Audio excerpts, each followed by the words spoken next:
The wind didn't knock on Gideon Hale's door. It hammered. It came howling down from the mountains every winter, turning Iron Ridge Ranch into a fortress of frozen earth and bitter air, and Gideon had long ago stopped pretending he minded. The cold suited him. It kept people at a distance, exactly where he wanted them. On that December morning in 1882, he stood at the window of his study with his arms crossed, watching the latest carriage struggle up the snow-choked road toward his gate. The third one this month. He didn't need to see the passengers to know what they wanted. They all wanted the same thing. "Sir?" came a voice from the doorway. Gideon didn't turn. "Tell them I'm not receiving visitors, Cormac." His foreman, a grizzled man with a face like cracked leather, shifted his weight. "They've come a long way. The Havertons, from back east, brought their daughter. Then they wasted their time and their daughters." Gideon's voice was flat. Same answer as always. Cormac hesitated, which meant he had more to say. Gideon waited. "People are starting to talk, Mr. Hale, saying you're—" Cormac trailed off, searching for a diplomatic word. "Cold? Heartless? A bastard?" Gideon finally turned from the window. At 42, he still carried the build of a man who'd worked cattle and broken horses before money made labor optional. His face was all hard angles, weathered by years of frontier sun and wind, with eyes the color of winter sky, pale, sharp, revealing nothing. "Let them talk. I pay you to manage my ranch, not my reputation." "Yes, sir." Cormac left. Gideon returned to his vigil at the window. The carriage had stopped at the gate. He watched a young woman emerge, pale blue dress completely wrong for Montana winter, her father gesturing toward the house with obvious frustration. The girl looked miserable. They always did. He'd been through this routine so many times he could script it. The parents would push forward, all smiles and careful compliments about his impressive enterprise. The daughters would simper or sulk, depending on whether they'd been told about his reputation beforehand. Someone would mention what a fine match it would be, how advantageous for both families. Then Gideon would say no, and they'd leave angry, calling him every name their breeding would allow. The game exhausted him. But it was simpler than the alternative, letting someone close enough to prove, once again, that people couldn't be trusted when money entered the equation. He'd learned that lesson thoroughly enough. Once was sufficient. Through the frosted glass, he watched the Havertons give up. The carriage turned around, wheels cutting deep ruts in the snow. Another rejection for the collection. Gideon moved away from the window and sat behind his desk, surrounded by leather-bound ledgers and maps of his property. 2,000 acres. 500 head of cattle. The largest operation in 3 counties, built from nothing through 15 years of brutal work and ruthless business sense. Everything he'd wanted to prove, that he didn't need anyone, that he could succeed alone, sat documented in neat columns of figures. It felt like ash in his mouth. He opened the top ledger mechanically, trying to focus on numbers. Cattle inventory, feed costs, projected spring sales. The work that used to consume him now felt like going through motions, filling hours between dawn and dark. "Mr. Hale?" Cormac was back, and this time he sounded uncertain. "There's someone else at the gate." Gideon's jaw tightened. If the Havertons sent their daughter back alone, thinking, "No, sir. Different person entirely. A woman, but she's not—" Cormac struggled. "She's not like the others." "Then tell her what you told the others." "I tried. She won't leave." Gideon looked up sharply. "Won't?" "Says she'll wait until you agree to speak with her. She's been standing there 10 minutes already. Horse looks about done in, and she's not dressed for this weather, but she's just standing there." Something in Cormac's tone made Gideon rise. Not irritation, confusion.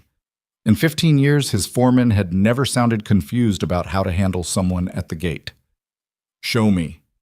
They walked through the house Gideon had built too large for one person, rooms he'd furnished and never used, halls that echoed with his solitary footsteps. At the front entrance, he grabbed his coat and stepped into the cutting wind. The cold hit like a fist. December in Montana didn't ease into winter. It seized the land by the throat and held on until spring. Gideon had spent enough winters here to know this one was meaner than most. At the gate, maybe 50 yards from the house, a figure stood beside a horse that looked ready to collapse.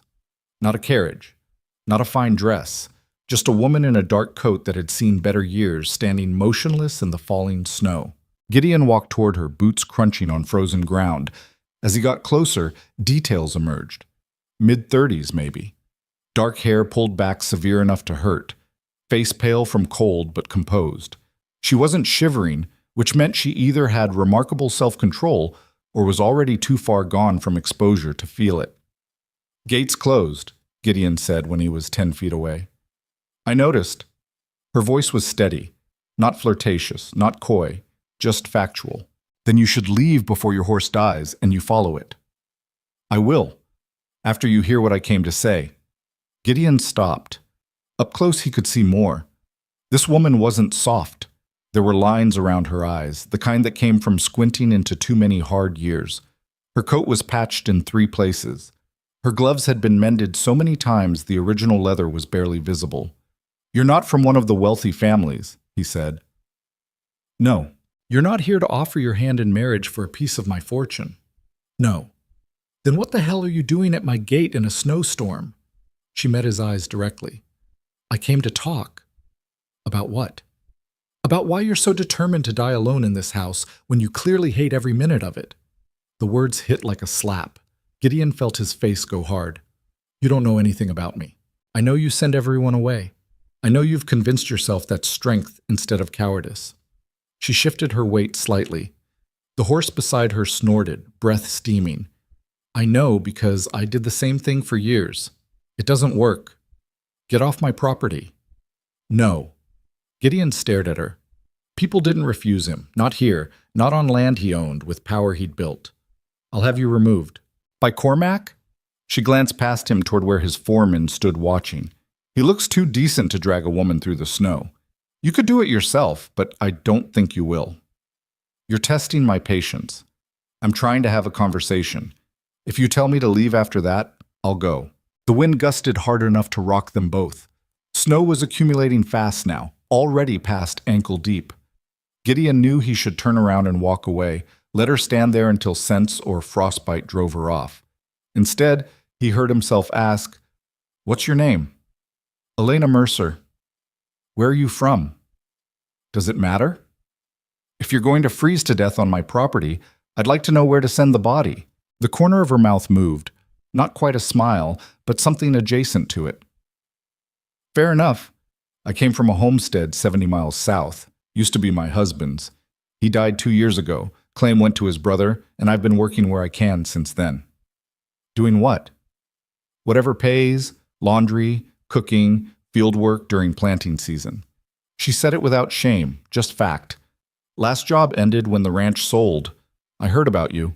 Everyone's heard about me. They said you were wealthy, cruel, and impossible to impress. They said you'd rejected every marriage prospect in Montana and made enemies of half the territory doing it." Elena paused. "They also said you looked like the loneliest man alive." Gideon felt something crack in his chest. Anger, maybe. Or something worse, recognition. "You came here to psychoanalyze me? That's your play?" "I came here because I recognized the description. I've been that lonely. I know what it looks like when someone builds walls so high they forget why they built them." Elena's voice stayed level, but there was something raw underneath it. "I'm not here to fix you or save you or marry you for your money. I'm here because I thought maybe if I could talk to someone who understood what it's like to stop believing in anything good, I'd feel less crazy." The honest simplicity of it stopped him cold. This woman wasn't performing, wasn't angling. She'd ridden 70 miles through the worst winter in years to stand at his gate and admit she was lonely. Gideon didn't trust it, couldn't trust it. Trust was a door he'd nailed shut years ago, but something in her eyes made him hesitate. "Your horse needs shelter," he finally said. "Bring it to the barn. We'll talk inside where it's warm. 15 minutes, then you leave." Elena nodded once. 15 minutes. The house unsettled her. Elena had seen wealth before, back when she'd been young and stupid enough to believe it mattered. But this was different. Gideon Hale's home wasn't showy. It was substantial. Heavy furniture built to last.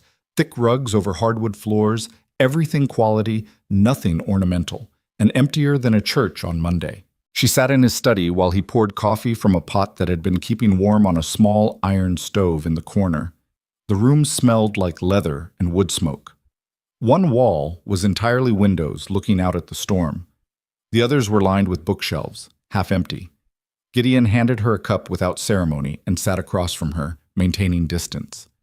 15 minutes, he repeated. Talk. Elena wrapped her hands around the warm ceramic, letting feeling return to her fingers. Now that she was inside, the cold she'd been ignoring crashed over her. She felt herself shake. You're half frozen, Gideon said, frowning. I'm fine. You're not. He stood, pulled a heavy blanket from a chest near the window, and tossed it to her. Not gently, but not cruelly either, just efficient. If you collapse, Cormac will insist on calling a doctor, and that will be a whole production. Warm up. Elena pulled the blanket around her shoulders. It smelled like cedar and snow. Thank you.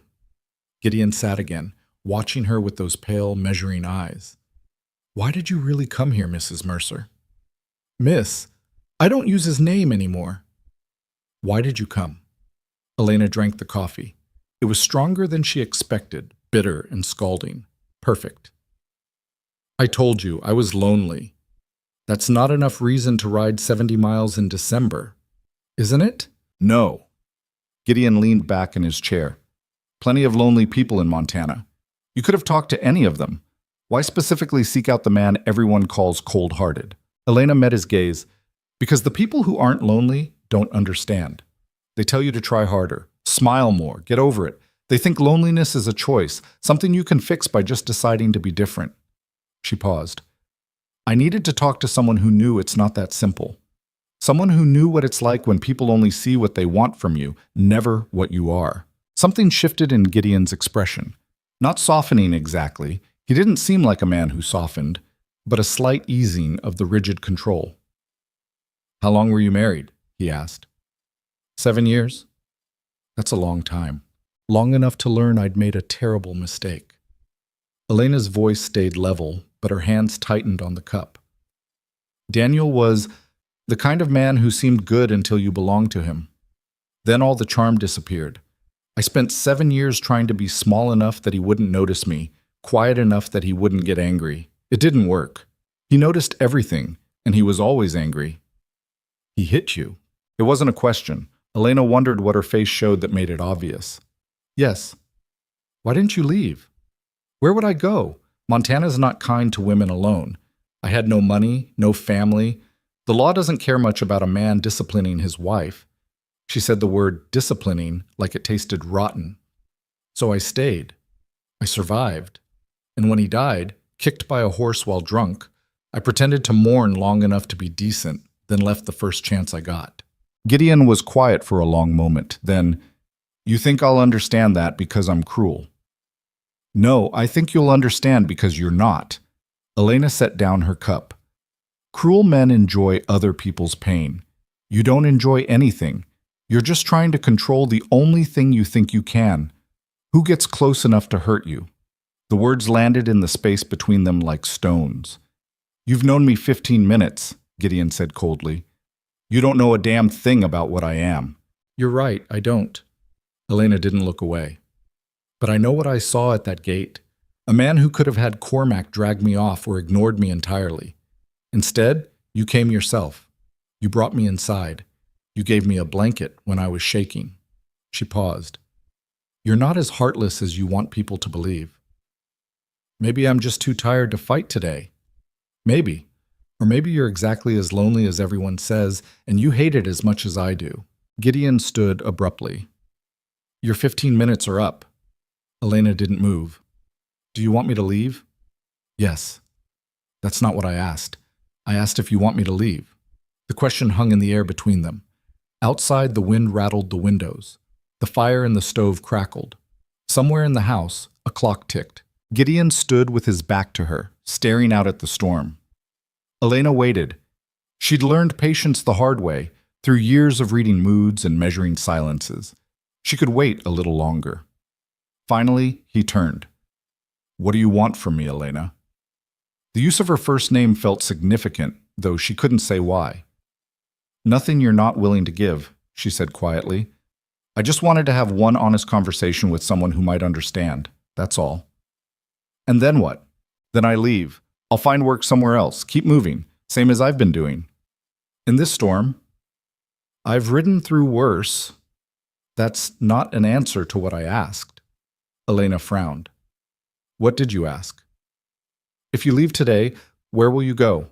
Tonight, specifically. She hadn't thought that far ahead. There's a town about 20 miles west. I'll try there. You won't make it before dark.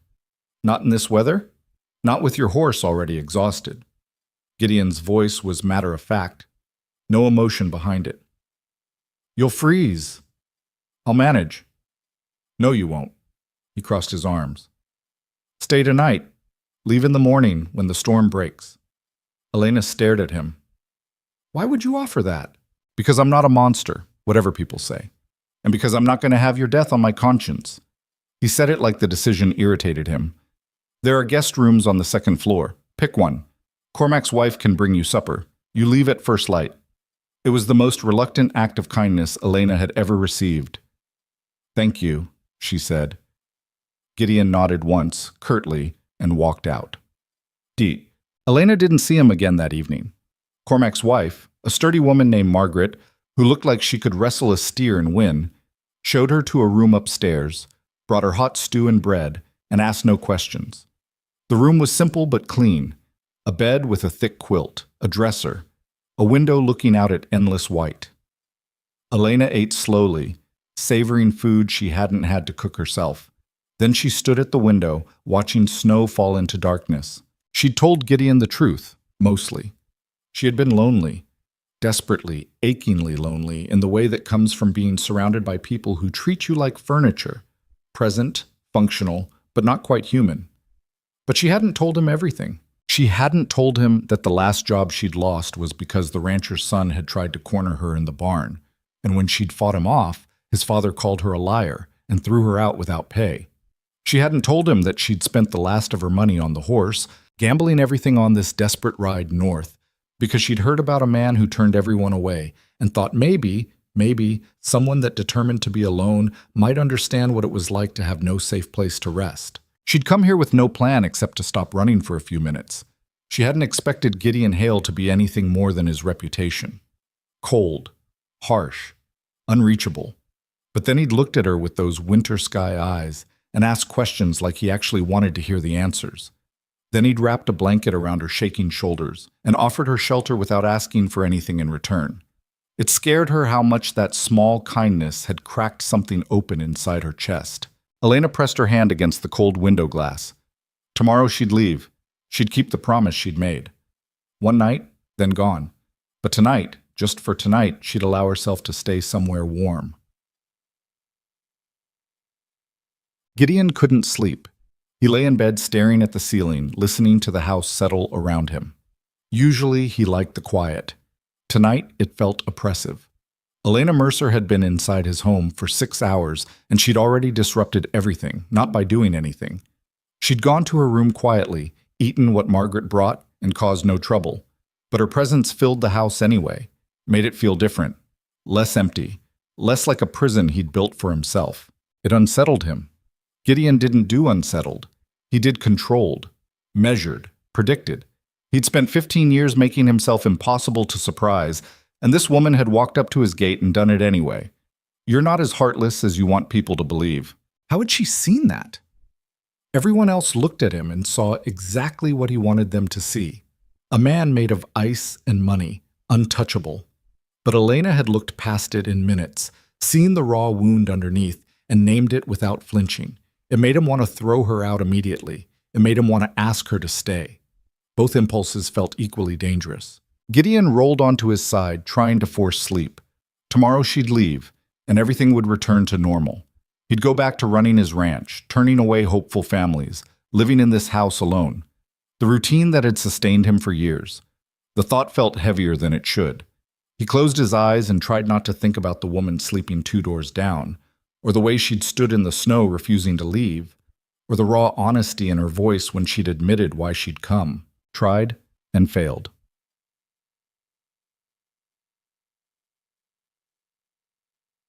Morning came gray and bitter. Gideon woke early out of habit, dressed, and went downstairs. Margaret was already in the kitchen, preparing breakfast. Mrs. Mercer still sleeping? He asked. No, sir. She's been up an hour. Fed her horse, checked all the tack herself. Margaret slid eggs onto a plate. That woman knows her way around a barn, helped bring in hay without being asked. Gideon frowned. She was supposed to rest. Don't think she's comfortable resting. Margaret gave him a long look. Don't think she's comfortable anywhere, truth be told. Woman's got the look of someone used to earning every breath. He knew the look. He'd worn it himself for years. Storm stopped? He asked. About an hour ago. Roads will be rough, but passable. Which meant Elena would leave. As planned. As agreed. Gideon took the plate of eggs Margaret offered and carried it to the dining room. He sat alone at a table built for 12, eating breakfast in silence, telling himself this was fine. Normal. Exactly what he wanted. Footsteps in the hall made him look up. Elena appeared in the doorway, already dressed in her mended coat, hair tied back severely. She looked like she was preparing for battle. I'm ready to leave, she said. Thank you for the shelter. Gideon set down his fork. You haven't eaten. I'll manage. Sit. Eat first. I don't want to impose. You're not. He gestured at the empty chair across from him. Sit. Elena hesitated, then moved to the chair. She sat stiffly, like someone unused to being at a proper table. Margaret appeared with another plate, set it down, and disappeared again. They ate in silence for several minutes. Then Gideon said, Where will you go? West. There's mining towns that way. Someone will need a cook or laundress. Mining towns are rough. Everywhere's rough. He couldn't argue with that. You have money? Enough to get there. And if you don't find work? I'll find work. Elena's voice was flat, certain. I always do. Gideon pushed eggs around his plate. This was none of his business. She'd come, they'd talked, she was leaving. The arrangement was concluded. But he heard himself say, What if you stayed? Elena's fork stopped halfway to her mouth. What? Stayed. Here. The words felt strange coming out, like a language he'd forgotten. Margaret could use help in the house. The work's steady, pays fair. You'd have your own room. She stared at him. Why would you offer that? Good question. Gideon didn't have a good answer. Because I hate waste, he said finally. You're competent, you work hard, and sending you back out into winter to maybe freeze or maybe get hired by some mining camp seems stupid. This solves a practical problem. For me. For both of us. Margaret's getting older. She complains about the housework. This helps her. Elena set down her fork carefully. Mr. Hale. Gideon. Mr. Hale, she repeated firmly. I appreciate the offer, but I don't take charity. It's not charity, it's employment. It's charity dressed up to look like employment, so I'll accept it. She wasn't wrong. Gideon felt irritation rise. Does it matter? You need work. I'm offering work. Why question it? Because in my experience, when men offer women work for reasons they can't explain, it ends badly. The words landed like a punch. Gideon realized how it must look. Wealthy man, woman alone, convenient job offer. His jaw tightened. I'm not your dead husband, he said quietly, and I'm not trying to trap you into anything. If you work here, you work here. Same as Cormac, same as Margaret, same as any other ranch hand. You do your job, I pay you. That's the arrangement. If I ever make you uncomfortable or unsafe, you leave. No argument, no consequences. Elena studied him. You mean that? I don't say things I don't mean. Some men do. I'm not some men. Gideon held her gaze. Look, you want to leave. Leave. I'm not stopping you. But if you're just riding out because you think you have to, because you don't believe someone would offer help without strings attached, then you're letting fear make your decision. And I thought you were braver than that. The challenge hung in the air. Elena's eyes narrowed. That's manipulation. That's honesty. There's a difference. Is there? Yes. Gideon leaned back in his chair. Manipulation would be telling you about how cold it is out there, how dangerous the roads are, how you'll probably die before you reach the next town. I'd make you feel guilty for leaving, scared of what might happen. I'd use your fear against you. He paused. I'm doing the opposite. I'm asking you to stop being afraid long enough to make a real choice. Elena was quiet for a long moment. Then, what if I stay and it's a mistake? Then you leave. Same as if you left now. It's not the same. If I leave now, I'm just moving on. If I stay and then leave, I'm running away again. There's a difference. Gideon understood that difference better than he wanted to admit. So what do you want to do? I don't know. Elena's voice was so quiet he almost missed it. I stopped knowing what I wanted years ago. I only know what I'm afraid of. What are you afraid of? She looked at him directly. That if I stay, I'll start hoping again. And hope is dangerous. The raw vulnerability in those words hit him square in the chest, because he understood. He'd stopped hoping too, years ago, and the absence of it had felt like safety. Maybe, Gideon said slowly, we're both too damn scared of the wrong things. Elena blinked. What do you mean? I mean, you're afraid of hope, and I'm afraid of people, and we're both so busy protecting ourselves from getting hurt that we've forgotten how to live. He stood up, suddenly restless. Stay or go, Elena, but make the choice based on what you want, not what you're afraid of. He walked out before she could respond. Elena found him an hour later in the barn, checking on the horses. She'd spent that hour thinking, pacing her room, looking out at the white expanse of Montana winter, weighing fear against possibility. I'll stay, she said from the doorway. 3 months, trial period. If it's not working, I leave. No hard feelings. Gideon turned from the stall he'd been examining, snow from his coat scattered on the barn floor. 3 months. Agreed. And I pay my own way. Room and board comes out of my wages. That's stupid. Room and board is part of the wages. Then I'll do extra work to earn it. Gideon sighed. You're the most stubborn woman I've ever met. I've had to be. Elena stepped further into the barn. One more condition. There's more? If you start treating me like you treated those families who came courting, cold, dismissive, like I'm wasting your time, I leave immediately. I won't stay where I'm not wanted. Fair. Gideon moved to the next stall. Condition from my side. If you start treating this like anything other than employment, if you start trying to fix me or save me or whatever you think needs doing, you leave. I don't need saving. I wasn't planning to offer. Good. They stood there in the dim barn, two damaged people negotiating the terms of proximity. So we're agreed? Elena asked. We're agreed. Elena nodded, then, because she needed to hear it, said plainly, Why are you really doing this, Gideon? He was quiet for so long she thought he wouldn't answer. Then, because when you said you came here to talk to someone who'd understand loneliness, I realized I hadn't had an honest conversation with another person in 15 years. And I didn't realize how much I missed it until you showed up at my gate and refused to leave. He looked at her. Maybe that makes me selfish. I don't know, but I'm tired of being alone in a house full of empty rooms. The confession hung between them, raw and undefended. I understand, Elena said quietly. Do you? Yes. She moved closer. I'm tired too.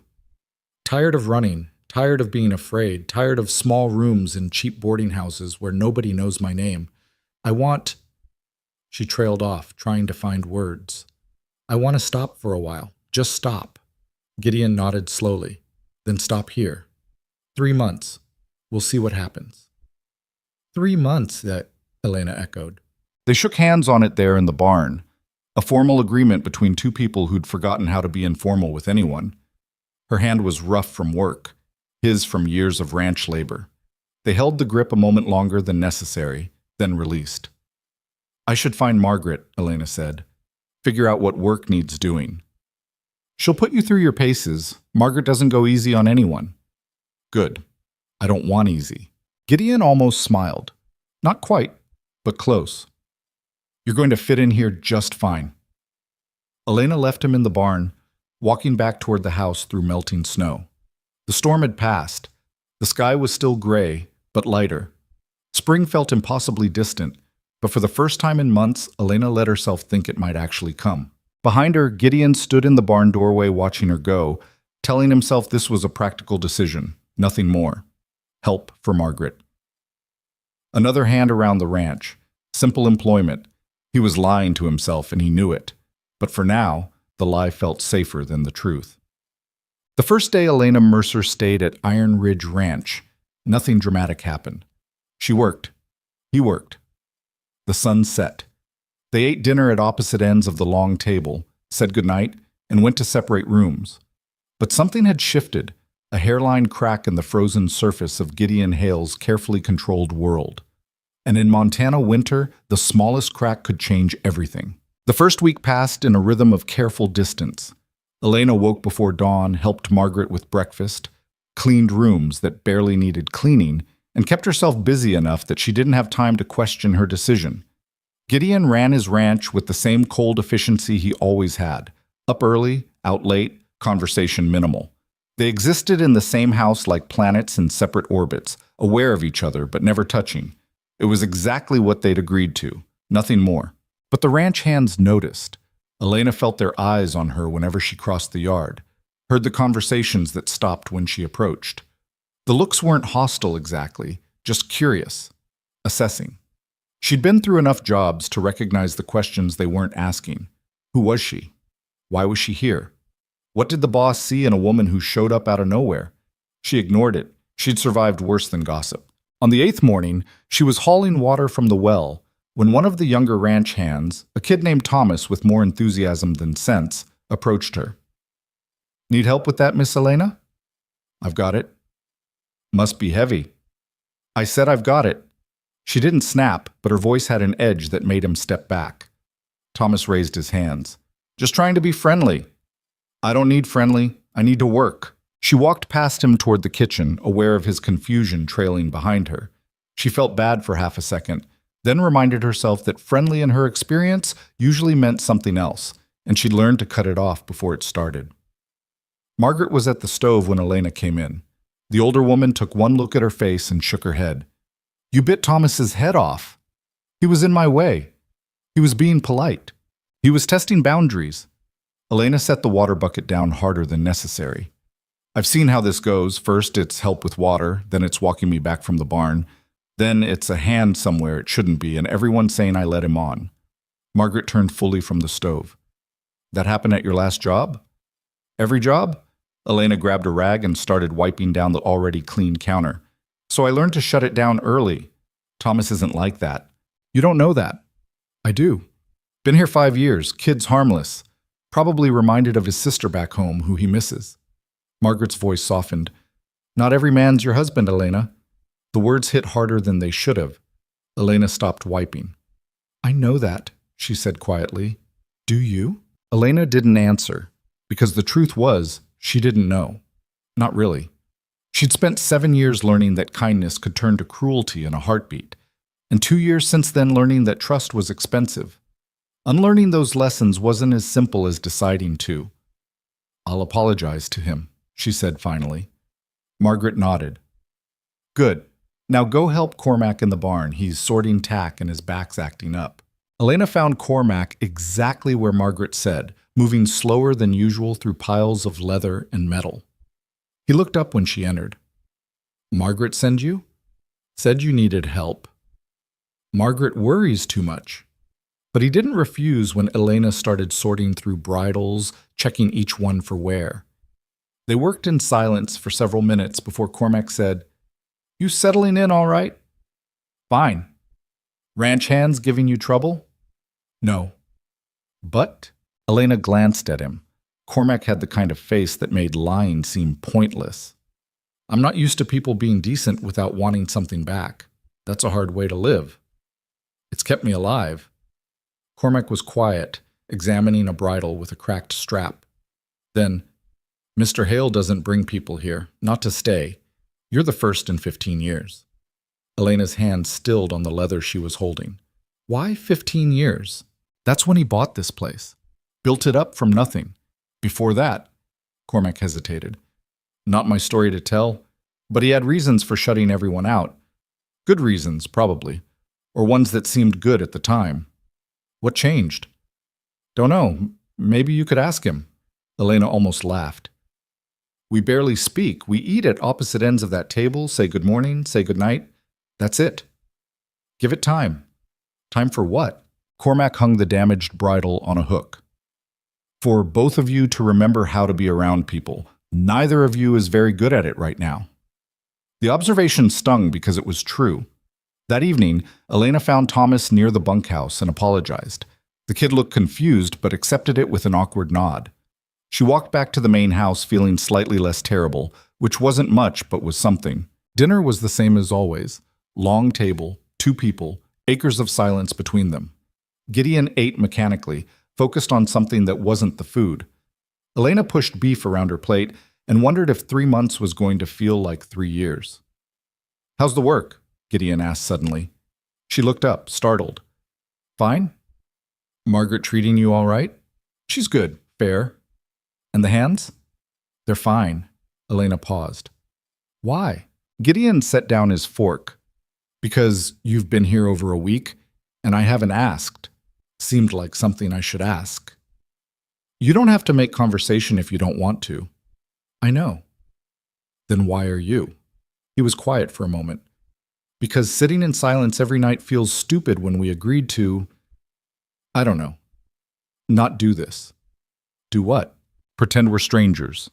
Gideon's voice had an edge of frustration. "You're working here, living here. I thought we were past the gate at least." Elena felt something tight in her chest loosen slightly. "I thought you wanted distance." "I thought I did too." He picked up his fork again, then set it back down. "Turns out, it's harder than I expected." "What is?" "Having someone here and still being alone." The honesty of it caught her off guard. Elena found herself saying, "It's harder for me too, being around people again. I spent 2 years keeping everyone at arm's length. Now I'm here and I don't know how to—" She trailed off, searching for words. "How to just be normal. I haven't been normal in 15 years, so we're even."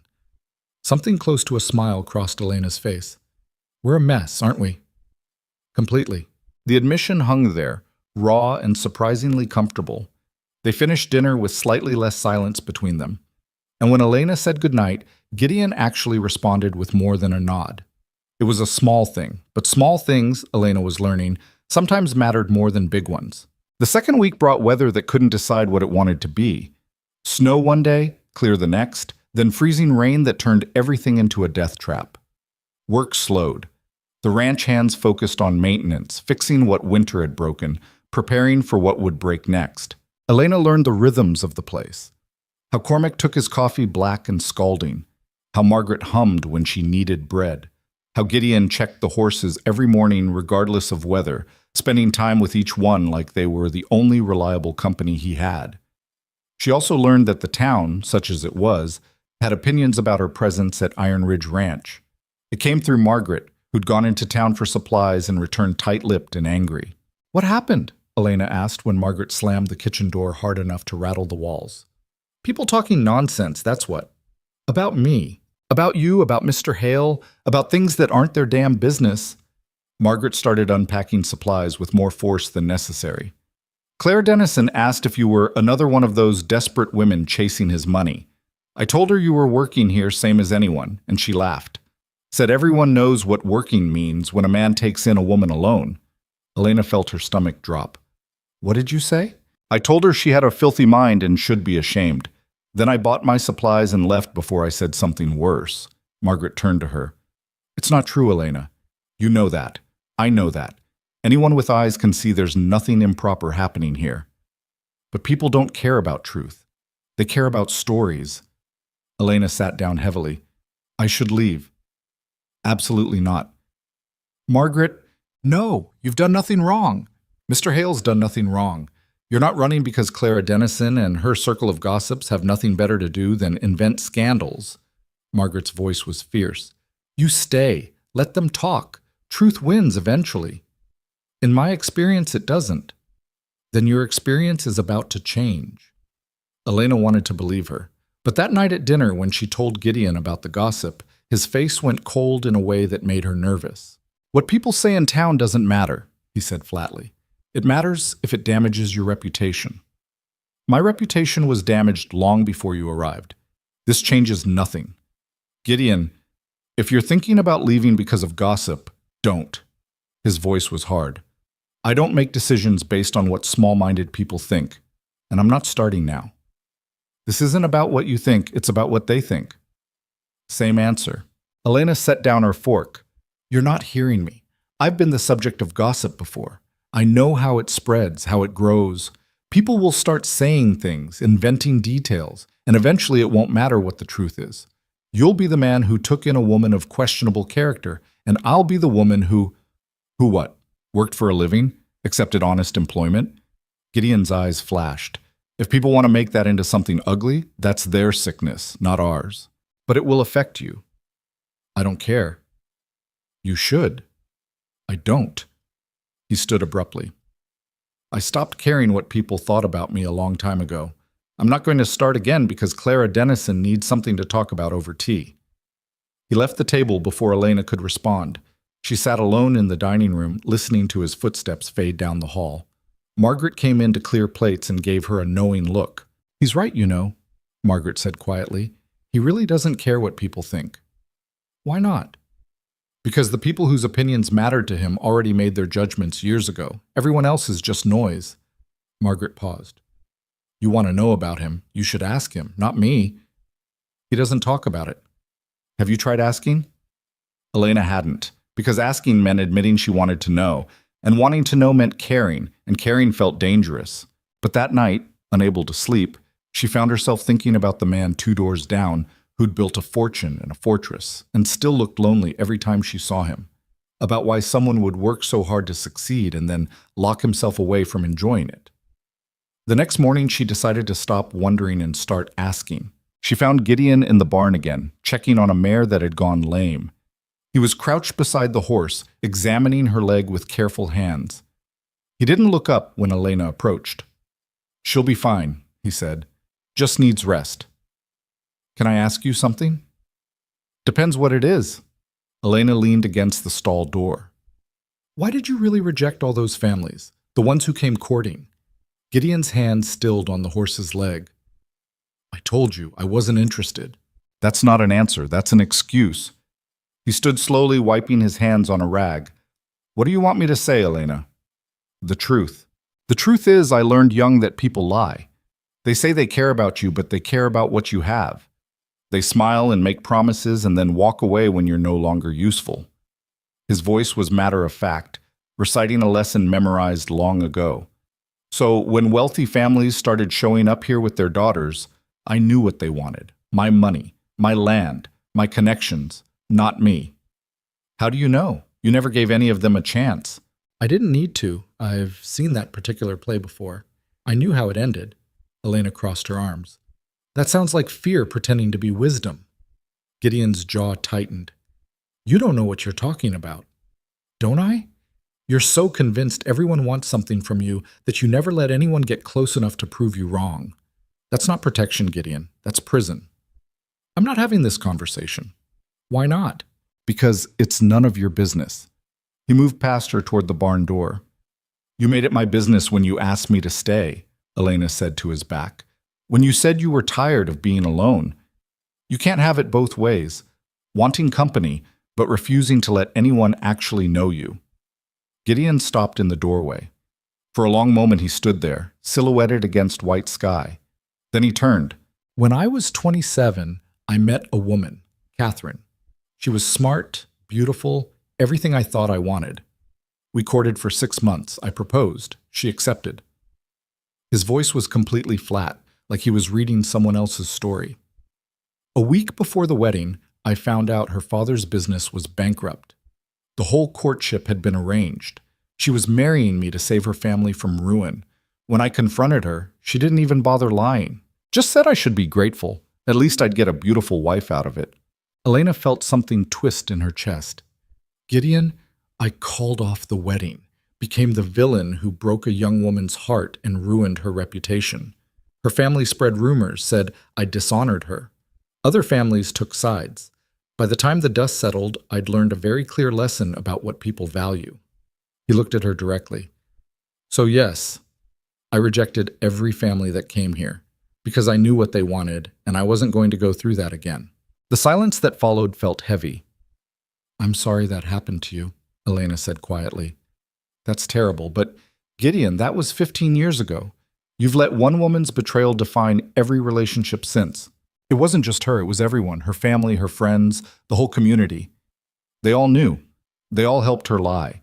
And when the truth came out, none of them cared. They cared about money and reputation and keeping their social standing intact. His voice went harder.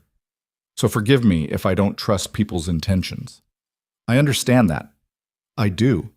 But at some point you have to decide, are you going to let what happened control the rest of your life, or are you going to try again? Why? So I can get hurt again? Maybe. Or maybe you'll find something real. Elena moved closer. You think you're the only one who got betrayed? My husband told me he loved me while he was breaking my ribs. I spent 7 years learning that the person who's supposed to protect you can be the most dangerous person in your life. So I get it, Gideon. I understand being afraid to trust, but I'm trying anyway. Because the alternative is living like this. She gestured around them, surrounded by walls and calling it safety. Gideon stared at her. You're trying. Why do you think I'm still here? I could have left a dozen times, but I'm staying because for the first time in years, I'm somewhere that doesn't feel like I have to earn every breath. And that's terrifying, but it's also... She searched for the word. It's also possible, and I forgot what possible felt like. Something shifted in his expression, not softening, but a crack in the armor. What if I don't know how? How to what? Try. Trust. Any of it. What if I've forgotten? Then we'll figure it out together. Elena held his gaze. You asked me once what I wanted. I want the same thing you do, to stop being so afraid all the time. Maybe we can help each other with that. Gideon was quiet for so long she thought he'd refuse. Then, no promises. I'm not asking for promises, just honesty. I can do that. Then start with this. Do you want me to stay? Not as an employee, as whatever this is. The question hung between them, dangerous and necessary. Yes, Gideon said finally. I want you to stay. Why? Because you're the first person in 15 years who doesn't look at me and see a bank account. You see me. And that's... He stopped, searching for words. That's something I didn't know I needed until you showed up at my gate. Elena felt her chest tighten. I see you because you let me. You could have kept your walls up. You didn't. I tried. Didn't work. Good. They stood there in the barn. Two people who'd been alone so long they'd forgotten how to be anything else, trying to remember. It wasn't romantic. It wasn't smooth. It was awkward and uncertain and felt like standing on ice that might crack at any moment. But it was honest. And after years of lies and pretense, honesty felt revolutionary. The gossip got worse. By the third week, it had spread beyond Clara Dennison's tea circle. Ranch hands from neighboring properties started making comments when they passed Iron Ridge land. Someone in town, no one would say who, started a rumor that Gideon had paid Elena to stay. Another rumor claimed she was pregnant. A third insisted they were secretly married and hiding it to avoid scandal. None of it was true. All of it spread anyway. Elena tried to ignore it. Gideon insisted it didn't matter. But Margaret came back from town with tighter lips each time, and Cormac started making sure Elena was never alone when other ranch hands were around. The protection was kind but obvious, which made everything worse. Then Samuel Harding showed up. Harding owned the Triple Creek Ranch 20 miles south. He was wealthy, connected, and engaged to Catherine, the same Catherine who'd tried to marry Gideon 15 years ago. Margaret mentioned this after Harding's carriage pulled up to the house one afternoon in late February. What's he want? Elena asked, watching through the kitchen window as Gideon walked out to meet him. Nothing good? Margaret's face was grim. Those two have hated each other since Gideon called off the wedding. Harding married Catherine 6 months later, and he spent the last 15 years making sure everyone knows he got the prize Gideon threw away. That's petty. That's men with too much money and not enough sense. Elena watched the conversation in the yard. Even from a distance, she could see the tension. Harding gestured broadly, face animated. Gideon stood still, arms crossed, expression blank. Whatever was being said, it wasn't friendly. After 10 minutes, Harding got back in his carriage and left. Gideon stood in the yard for another minute, then turned and walked toward the barn instead of the house. Elena found him there an hour later working on fence repairs that didn't need working on. His movements were sharp, aggressive. She'd seen this before. Men working their anger out on physical tasks rather than admitting they were angry. What did Harding want? She asked. Nothing important. That's a lie. Gideon hammered a nail with more force than necessary. He came to deliver a message from town. Apparently there's concern about my situation. The upstanding families think I'm making a mistake keeping you here. They're worried about my reputation. What did you tell him? I told him my reputation was my concern and he could go to hell. Despite everything, Elena almost smiled. How'd he take that? About as well as you'd expect. Gideon set down the hammer. He also mentioned that if I wanted to rejoin polite society, all I had to do was send you away and court someone appropriate. Catherine knows several suitable women who'd be interested. The words hit like a slap. He came here to tell you to get rid of me. Essentially. What did you say? Gideon looked at her directly. I said no. Just like that? Just like that. His voice was firm. I told him I wasn't interested in polite society 15 years ago, and I'm not interested now. I told him what I do on my property is my business, and I told him that if he came here again uninvited, I'd have Cormac escort him off with a rifle. Elena felt something warm spread through her chest. You threatened him. I made my position clear. That's going to make everything worse, the gossip, the rumors. I know. Gideon, Elena. He turned fully to face her. I know what this costs. I know people are talking. I know it's going to get harder before it gets better. But I'm not sending you away because Samuel Harding and a bunch of people I don't respect think I should.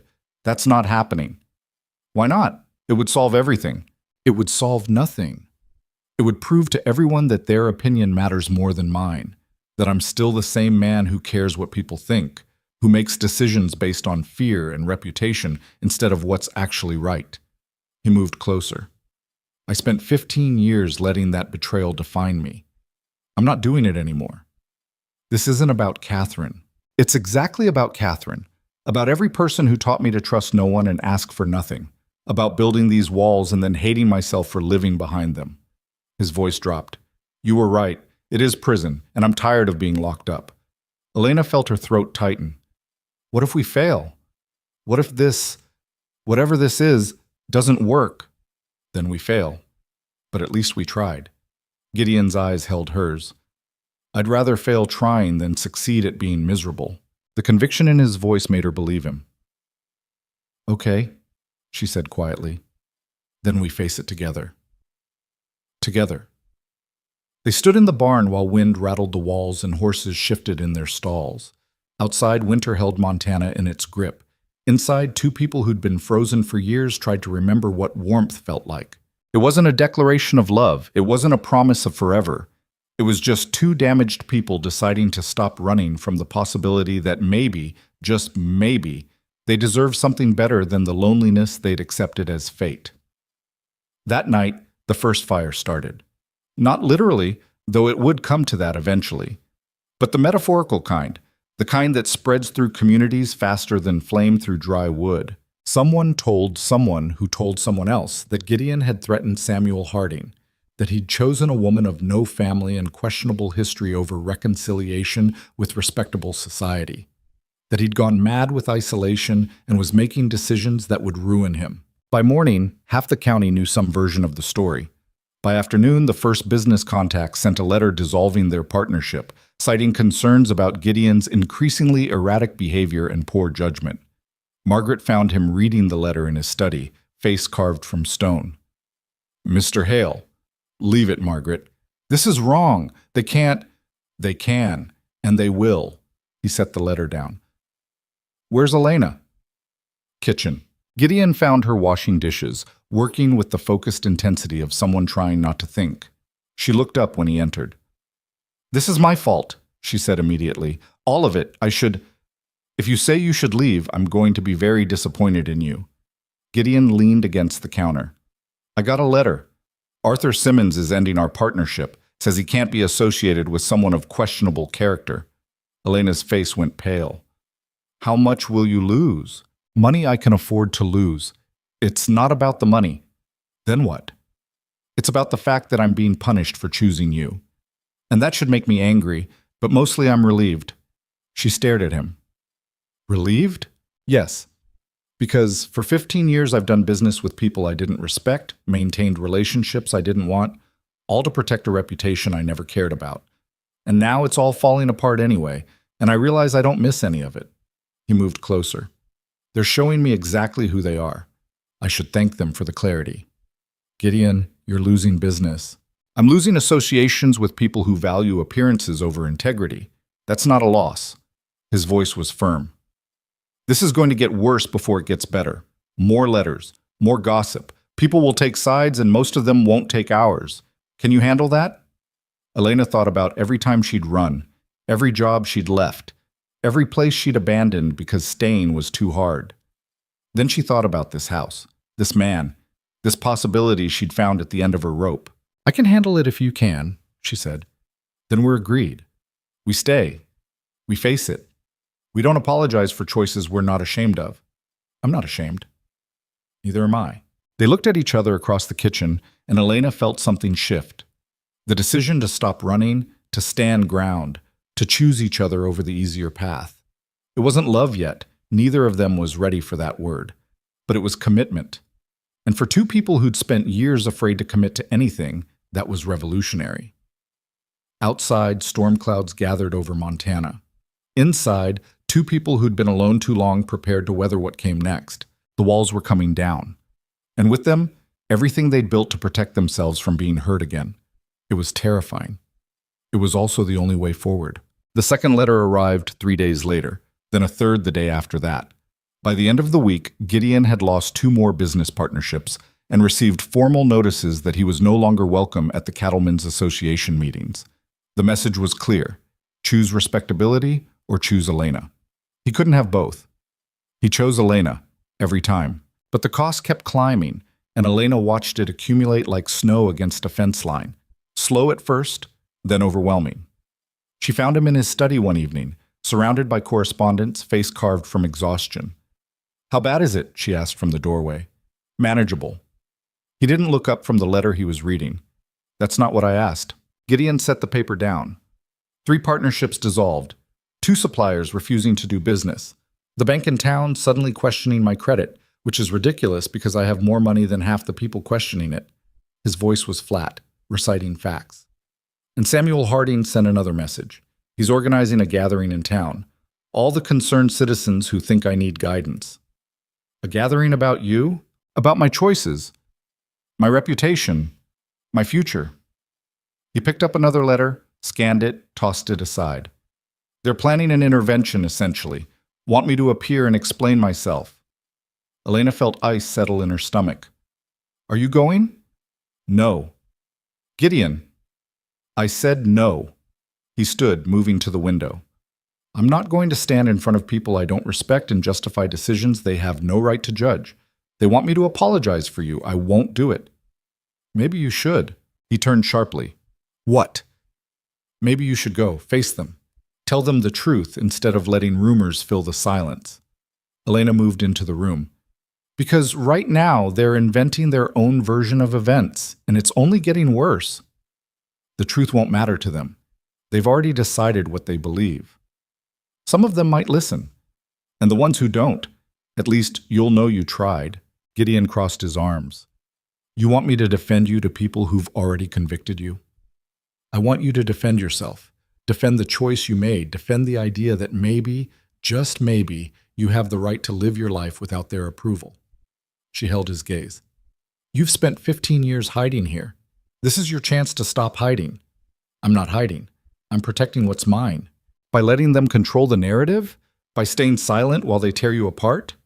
Elena shook her head. That's not protection, Gideon. That's surrender. The words hit him visibly. He turned back to the window, jaw tight. Outside, dusk was falling over frozen land. The ranch stretched out in all directions, his kingdom built on work and will and absolute control. But control was slipping. And maybe, Elena thought, that wasn't entirely a bad thing. If I go, Gideon said slowly, it won't go well. These people aren't interested in understanding. They're interested in being right. Probably, but you'll know you faced them instead of running. I don't run. Then prove it. The challenge hung in the air between them. Gideon stood silent for a long moment, then turned. If I do this, you're coming with me. Elena's breath caught. What? You heard me. If I'm going to stand in front of that town and defend my choices, you're standing there too. No hiding, no protection. We face them together or not at all. The prospect terrified her. Public judgment, hostile faces, questions she didn't want to answer, but she looked at Gideon's face and saw the same fear mirrored there, wrapped in determination. When? She asked. Gathering set for Saturday. 2 days. Then we have 2 days to prepare. There's no preparing for this, Elena. They're going to say terrible things about you, about me, about what they think is happening here. Can you handle that? She thought about Daniel, about the bruises he'd left and the names he'd called her, about the rancher's son who'd tried to corner her in the barn and the father who'd called her a liar, about every time someone had tried to make her feel small and worthless. I've handled worse, she said, and this time I'm not alone. Gideon's expression softened slightly. No, you're not. The next 2 days passed in tense preparation. Margaret tried to talk them out of going. Cormac offered to accompany them, looking grim. Thomas and some of the younger ranch hands asked if they should come along, ready to back their employer even if they didn't fully understand what they were backing him against. Gideon turned down all offers. This is between me and them. No one else needs to be involved. On Friday night, Elena couldn't sleep. She lay in bed listening to the house settle, trying to imagine what Saturday would bring. The accusations, the judgment, the weight of all those eyes. She'd spent 2 years making herself invisible. Tomorrow, she'd be the opposite, examined, discussed, condemned. She was still awake when she heard footsteps in the hall. They stopped outside her door, hesitated, then moved on. A few seconds later, she heard the creak of floorboards near the stairs. Elena got up, wrapped a shawl around her shoulders, and found Gideon standing at the landing window, looking out at darkness. Can't sleep either? She asked quietly. He didn't turn. Wondering if this is a mistake. Going tomorrow? All of it. Asking you to stay, fighting this battle, refusing to just, he gestured vaguely, give them what they want. Elena moved beside him. What do they want? For me to go back to being what I was. The frozen king in his castle. Alone but acceptable. Wealthy but not threatening. His voice was bitter. They could handle me when I was isolated. Now I'm choosing something, someone, over their approval, and that terrifies them. Because if I can do it, maybe others will too. You think that's what this is really about? Partially. The rest is punishment. I rejected their daughters, refused their alliances, built this place without their help. They've wanted me to fail for years. Now they have their excuse. Elena was quiet for a moment. Then, my husband used to say something similar, that people wanted him to fail because he was successful, that everyone was against him. She paused. It was a lie. People weren't against him. They were afraid of him. There's a difference. What's the difference? People who are against you want you to fail. People who are afraid of you want you to stop threatening them. She looked at Gideon directly. You're not threatening anyone, Gideon. You're just refusing to play their game. That scares them because it means the game isn't as important as they thought. He absorbed this. What if I go tomorrow and it changes nothing? What if they still hate me, still refuse to do business, still spread rumors? Then at least you'll know. And you can decide what matters more, their approval or your own peace. I chose my peace when I asked you to stay. Then tomorrow is just making that choice public. Gideon turned from the window to face her. In the dim light, his face looked younger, less guarded. I'm not good at this, at letting people in, at trusting that it won't blow up in my face. I know, I'm not good at it either. But you're trying. So are you. Elena pulled her shawl tighter. That's all we can do, right? Keep trying, even when it's hard, even when we're scared. I'm terrified, Gideon admitted quietly, of tomorrow, of what comes after, of failing you the way I've failed at every relationship I've attempted. You haven't failed me. Not yet, not ever. Elena reached out, hesitated, then took his hand. His fingers were cold. You gave me a place to stop running. You treated me like a person instead of a problem. You stood up to an entire community rather than send me away. That's not failure, Gideon. That's courage. He looked down at their joined hands. It doesn't feel like courage. It feels like jumping off a cliff, and hoping there's water at the bottom. Maybe that's what courage is. They stood together in the dark hallway, holding hands like children afraid of monsters. Except the monsters were real. Reputation, judgment, the crushing weight of other people's opinions, and the only weapon they had against those monsters was each other. "Whatever happens tomorrow," Gideon said, "I want you to know something." "What?" "You were right. When you came to my gate that day and said I was dying alone in this house, you were absolutely right, and I'm grateful you didn't give up when I told you to leave." Elena felt her throat tighten. "I'm grateful you let me stay." "Are you? Even with everything that's happened?" "Especially because of everything that's happened." She squeezed his hand. "For the first time in years, I feel like I matter. Not because I'm useful or convenient, but because someone actually sees me. That's worth fighting for."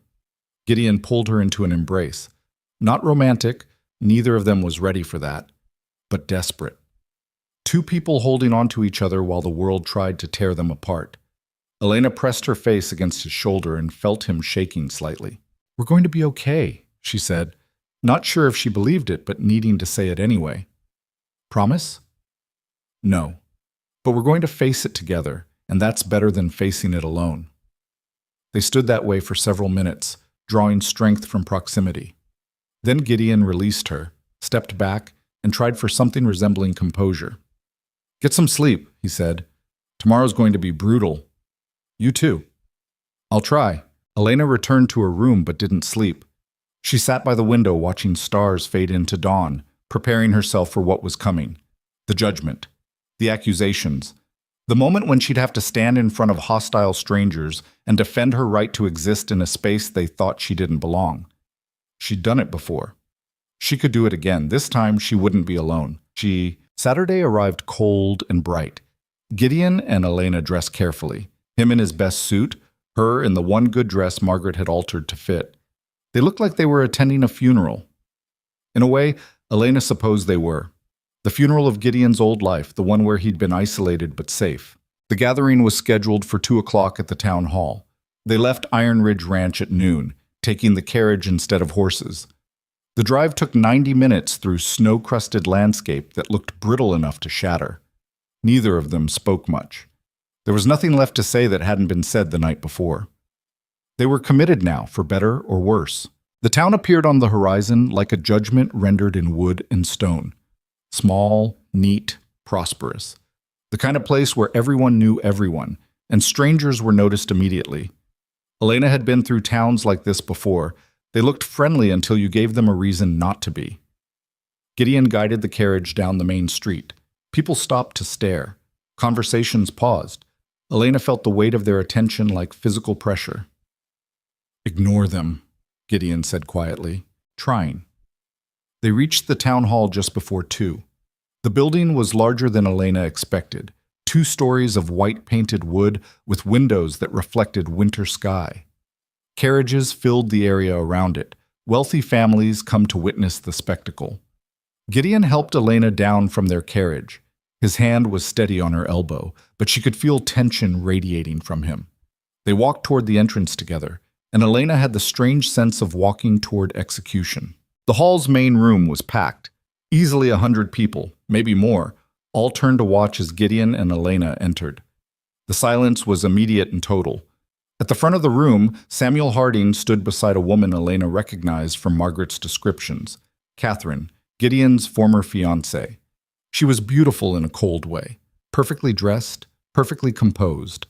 Her eyes tracked Gideon and Elena with calculating interest. "Mr. Hale," Harding called out, voice carrying across the room. "How good of you to join us, and you've brought your guest." The pause before guest was deliberate, loaded with implication. Elena felt her spine stiffen. "Miss Mercer is here at my invitation," Gideon said clearly. "Same as I'm here at yours. Shall we begin?" Harding gestured to 2 chairs at the front. "Please sit. We have much to discuss." They walked forward through hostile silence. Elena kept her head up, refusing to show fear. Every eye in the room followed them. She recognized some faces. Clara Dennison, the woman who'd started the rumors. The bank manager who'd questioned Gideon's credit. Business owners, ranch proprietors, wealthy families, all of them here to judge. They sat. Harding remained standing, playing to the crowd. "Mr. Hale, we've gathered today out of concern," Harding began. "Concern for your well-being, your reputation, and your future in this community. Many of us have known you for years. We've watched you build your ranch, establish your success. We respect what you've accomplished." "That's kind of you to say," Gideon replied flatly. "Now, tell me what you really think." Harding's smile didn't reach his eyes. "Very well. We believe you're making a serious mistake. Your association with Miss Mercer has damaged your standing in the community. Business partners are withdrawing. Your reputation is suffering. People are questioning your judgment." "Let them question. But why? Why throw away everything you've built for," Harding gestured at Elena, "someone no one knows? Someone with no family, no connections, no background anyone can verify?" Elena felt heat rise in her face, but Gideon spoke before she could. "Because who Elena is matters more than who her family was. Because character isn't inherited, it's earned. And because I'm tired of people who measure worth by bloodlines and bank accounts." A murmur ran through the crowd. Catherine spoke for the first time, her voice honey smooth. "Gideon, we understand you've been lonely. Isolation does strange things to judgment, but surely you can see this woman is taking advantage of your vulnerability. She arrived out of nowhere, wormed her way into your home, and now..." "Now what?" Gideon interrupted. "Finish that sentence, Catherine." She faltered slightly. "Now she's isolating you from the people who care about you. The people who care about me weren't speaking to me until they had something to criticize. Where was this concern when I was alone? Where were all these caring friends when I spent 15 years in that house with no one?" His voice rose. "You didn't care then. You care now because I made a choice without asking your permission." "We care because we can see what you apparently cannot," Harding cut in. "This woman is using you. She saw wealth and opportunity and attached herself." "You don't know me," Elena said quietly. The room went silent. All eyes turned to her. She hadn't planned to speak, but rage was building in her chest and she couldn't contain it anymore. "You don't know anything about me," she continued, louder now. "You don't know where I came from or what I survived. You don't know that I came to Iron Ridge Ranch with nothing because I had nothing, and I stayed because for the first time in my life someone treated me like a human being instead of property." She stood, facing the crowd. "You want to judge me? Fine. Judge me for being poor. Judge me for having no family name. Judge me for accepting honest work from a man who offered it. But don't pretend you know my intentions when you've never bothered to ask what they are." "Balm GLM Balmat." Catherine's expression hardened. "And what are your intentions, Miss Mercer? Are you planning to marry Mr. Hale and secure his fortune?" "I'm planning to work for my wages and sleep in a bed that doesn't have bugs in it and eat regular meals," Elena shot back. "If that seems mercenary to you, it says more about your privilege than my character." "How dare you? How dare I what? Tell the truth? Point out that all of you are so focused on money and status that you can't imagine someone wanting anything else." Elena's voice shook but held steady. "My husband beat me for 7 years. When he died, his family took everything and threw me out. I've worked every job no one else wanted, slept in rooms I couldn't afford, and gone hungry more times than I can count. So when Gideon Hale offered me fair wages and a safe place to sleep, yes, I took it, and I'm not ashamed of that." The silence following her words was absolute. Elena saw shock on many faces, discomfort on others. A few women looked down, unwilling to meet her eyes. Gideon stood beside her. "Anyone else want to question her character?" Harding recovered first. "Mr. Hale, we sympathize with Miss Mercer's difficult circumstances. But that doesn't change the fact that this arrangement appears improper. You're an unmarried man housing an unmarried woman. Surely you can see how that looks." "I see how it looks to people determined to see scandal where there isn't any," Gideon replied. "Elena works for me. She's employed the same as Cormac or Margaret or any other ranch hand. The only difference is she's a woman, and apparently that makes her presence inherently suspicious." "It makes it vulnerable to misinterpretation," said a voice from the crowd, an older man Elena didn't recognize. "And whether you like it or not, Hale, reputation matters in business." "Then I'll do business with people who value more than reputation." "There won't be many left," Harding warned. "You're isolating yourself, burning bridges." "Good. Some bridges deserve burning, Gideon turned to address the entire room. I came here today because you demanded it, because I thought I owed you an explanation for my choices. But I was wrong. I don't owe you anything. My life, my home, my decisions, they're mine, not yours to approve or condemn. You're being foolish, Catherine said coldly, throwing away respect and standing for a woman who means nothing. She means everything. The words dropped into the room like stones into water. Even Gideon looked surprised he'd said them. Elena felt her heart stop. What? Catherine's face went pale. Gideon continued, voice steady now. Elena means everything because she's the first person in 15 years who didn't want something from me. She came to my gate in a snowstorm and asked for nothing except a conversation. She's worked harder than anyone I've employed. She's faced your gossip and your judgment without flinching, and she's made me remember what it's like to care about something beyond money and land, and the walls I built to keep everyone out. He turned to Elena. You asked why I'm doing this. Why I'm fighting so hard for someone I barely know. That's why. Because you're the best thing that's happened to me in years, and I'll be damned if I let these people take that away. Elena couldn't speak, couldn't move. The entire room was staring, but she only saw Gideon, saw the raw honesty in his face, the vulnerability of the admission. Gideon, she managed finally. I know. We said no promises, no declarations, but that was before all this. He gestured at the crowd. Before I realized what you've cost me, and what you've given me that's worth so much more. This is insanity, Harding declared. You're destroying yourself for a woman you've known 2 months, 3 months. And I've known most of you for 15 years, and none of you ever made me feel half as alive as she does. Gideon's voice rang clear. So yes, Samuel, yes, Catherine, yes, everyone in this room who came to witness my humiliation or force me back in line. I'm choosing her. I'm choosing the possibility of something real over the certainty of your approval. And I don't care what it costs. The room erupted, people shouting, arguing, some standing to leave in disgust. Catherine looked like she'd been slapped. Harding's face went purple with rage. Through it all, Elena stood frozen, staring at Gideon. We should go, he said quietly. She nodded, unable to find words. They walked out through chaos, people shouting questions and accusations. Someone called Elena a whore. Someone else called Gideon a fool. The voices blended into noise as they pushed through to the door, into sunlight, into air that felt suddenly easier to breathe. At their carriage, Gideon helped Elena up, then climbed beside her. He took the reins with shaking hands. That went well, he said dryly. Elena started laughing. She couldn't help it. The absurdity of everything, the hostile crowd, the dramatic declarations, the utter disaster they'd just walked out of.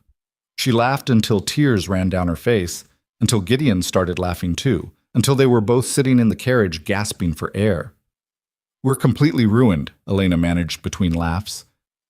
Thoroughly. No one will speak to us. Probably not. Your business is destroyed. Likely. And you just told 100 people I mean everything to you. Gideon's laughter faded. He looked at her seriously. I meant that. Elena's laughter died too. I know. Does it scare you? Terrifies me. Good. Because it terrifies me too. He took her hand. But I meant every word. Whatever happens now, we face it together. Agreed? Elena looked at their joined hands, then at his face. Saw the fear there, and the determination, and something else she wasn't quite ready to name. Agreed, she said. They drove back to Iron Ridge Ranch in silence, leaving the town and its judgment behind. The sun was setting when they arrived, painting everything gold and red. The ranch looked the same as always, solid, permanent, home. Margaret met them at the door, took one look at their faces, and asked no questions. Just ushered them inside, fed them soup, and left them alone. That night, Elena and Gideon sat in his study, processing what had happened. The bridge burning, the public declaration, the complete severing from the community they'd both half belonged to. No going back now, Gideon said. No. Regrets? Elena thought about it honestly, about the safety of isolation versus the danger of connection, about running versus standing still, about protecting herself versus opening up to the possibility of being hurt again. No, she said finally, no regrets. Even though I just made everything worse? You didn't make anything worse. You made everything honest. She moved closer. And honesty is what I came here looking for in the first place. Gideon pulled her against him, and they sat together as darkness fell over Montana. Tomorrow would bring consequences. Lost business, continued gossip, the reality of having chosen each other over everything else. But tonight they had this: two people who'd been frozen for years, finally beginning to thaw. Outside, wind rattled the windows. Inside, the fire crackled warmth. And somewhere between the cold and the heat, between isolation and connection, Gideon and Elena stopped being two separate people guarding against hurt and became something else entirely. Something that looked, against all odds and expectations, like the beginning of love. The fallout came faster than either of them expected. By Monday morning, 3 more business contacts had sent letters dissolving their agreements. The bank manager, who'd been friendly for years, suddenly found reasons why certain transactions needed additional review. The general store in town sent word through a nervous delivery boy that they could no longer extend credit to Iron Ridge Ranch, cash only, and preferably sent with someone other than Mr. Hale or Miss Mercer. Gideon read each letter at his desk, face expressionless, then filed them away with the others. Elena watched from the doorway, anxiety building in her chest. "How bad?" she asked. "Getting worse." He closed the filing drawer. "But manageable. I have enough capital to weather this. The cattle are healthy. Spring sales will keep us solvent, even if half the territory refuses to deal with me." "That's not what I'm worried about." "Then what?" Elena came into the room. "I'm worried about you, about what this is costing you that can't be measured in money." Gideon leaned back in his chair. "You mean my reputation? My standing in the community I never wanted to be part of anyway? I mean the relationships you're burning, the doors that are closing, the life you built here that's being dismantled piece by piece." She sat across from him. "I need to know you're not going to wake up in 6 months and regret this. Regret me." The vulnerability in her voice made him look at her directly. "Elena, because if you're going to regret it, I need to know now, before I let myself believe this is real, before I—" She stopped, not ready to finish that sentence. "Before you what?" "Before I fall," she said quietly. "I'm trying so hard not to, Gideon, trying to protect myself the way I've always protected myself. But when you stood up in that town hall and said I meant everything, when you chose me over all of them, something inside me just—" She pressed a hand to her chest. "Something broke. Or opened. I don't know which." Gideon came around the desk and knelt in front of her chair. "Look at me." She did. His eyes were the same winter-pale blue they'd always been, but warmer somehow, less guarded. "I'm not going to regret you," he said firmly. "Not in 6 months. Not in 6 years. What I regret is waiting 15 years to let someone pass these walls. What I regret is all the time I wasted being afraid when I could have been living." He took her hands. "You didn't break anything, Elena. You opened something I'd nailed shut. And yes, it's terrifying. But it's also the best thing that's happened to me. Even with everything falling apart, nothing's falling apart. It's being stripped down to what actually matters. And what matters is here. You, me, this ranch, the people who've stood by us. The rest is just noise." Elena wanted to believe him, but doubt was a hard habit to break. What if it gets worse? What if they come after the ranch itself? What if— "Then we'll deal with it." Gideon squeezed her hands. "Together. That's what we agreed to, remember? Whatever comes, we face it together." "I'm not used to together. I'm used to alone." "So am I. We'll figure it out." She searched his face, looking for cracks in the conviction. Found none. And maybe that was what finally let her start believing, not that everything would be fine, but that they'd face whatever came as a unit instead of two separate people weathering separate storms. "Okay," she said. "Together." He kissed her forehead, gentle and brief, then returned to his desk. It wasn't a romantic gesture. They were still too uncertain for romance, but it felt significant. A promise made physical. Margaret appeared in the doorway carrying fresh coffee. She looked between them, read something in the air, and smiled slightly. "Mail came," she said, setting the pot on Gideon's desk. "More letters. One from the railroad company." Gideon tensed. The railroad contract was one of his largest remaining business relationships. If that fell through— He opened the letter, read it quickly, and his expression darkened. They're terminating the contract, he said flatly, citing concerns about my ability to fulfill obligations given my current circumstances. He tossed the letter aside. That's Mitchell's doing. He's on their board. Probably pushed this through as a favor to Harding. Can they do that? Elena asked. They can do whatever they want. Contracts have clauses for termination. They're exercising one. Gideon's jaw tightened. That was 30% of my spring income. Margaret made a noise of disgust. Bunch of cowards. Can't handle a man making his own choices. They can handle it fine, they just don't want to. Gideon stood, restless energy filling him. They want me to come crawling back, apologize, send Elena away, prove I've learned my lesson. Then maybe they'll forgive me and let me back into their good graces. Are you going to? Elena asked, even though she knew the answer. No.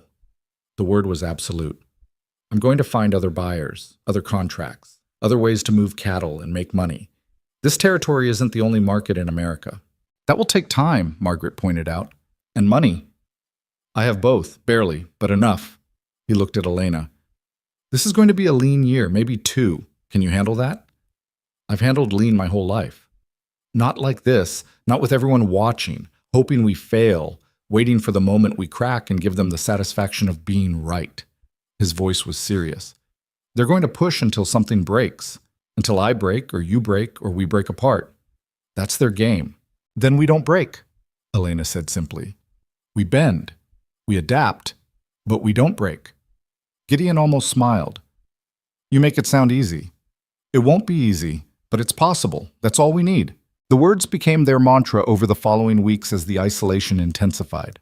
More letters arrived, more contracts dissolved, more doors closed. The town made it clear that Iron Ridge Ranch was no longer welcome in polite commerce. Supplies had to be ordered from distant sources at higher prices.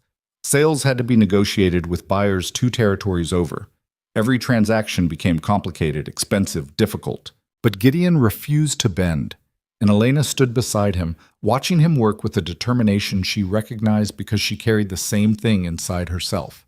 The refusal to be broken by circumstance, the insistence on surviving when survival seemed unlikely. Cormac proved invaluable, using old contacts and friendships to find alternative supply chains. Margaret stretched every dollar until it screamed. The ranch hands, seeing their employer under siege, worked harder than required, loyal in ways money couldn't buy. And slowly, painfully, a new normal emerged, harder than before. Leaner, but sustainable. Elena found herself taking on more responsibility. She managed household accounts, negotiated with distant suppliers, organized the chaos of sudden business changes.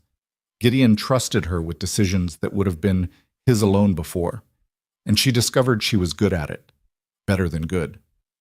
Years of surviving on scraps had taught her how to stretch resources and find value where others saw nothing. One evening in late March, she was working on accounts in the study when Gideon came in from a day spent mending fences in bitter wind. He looked exhausted, face raw from cold, hands stiff with chill. Coffee? She offered. Please.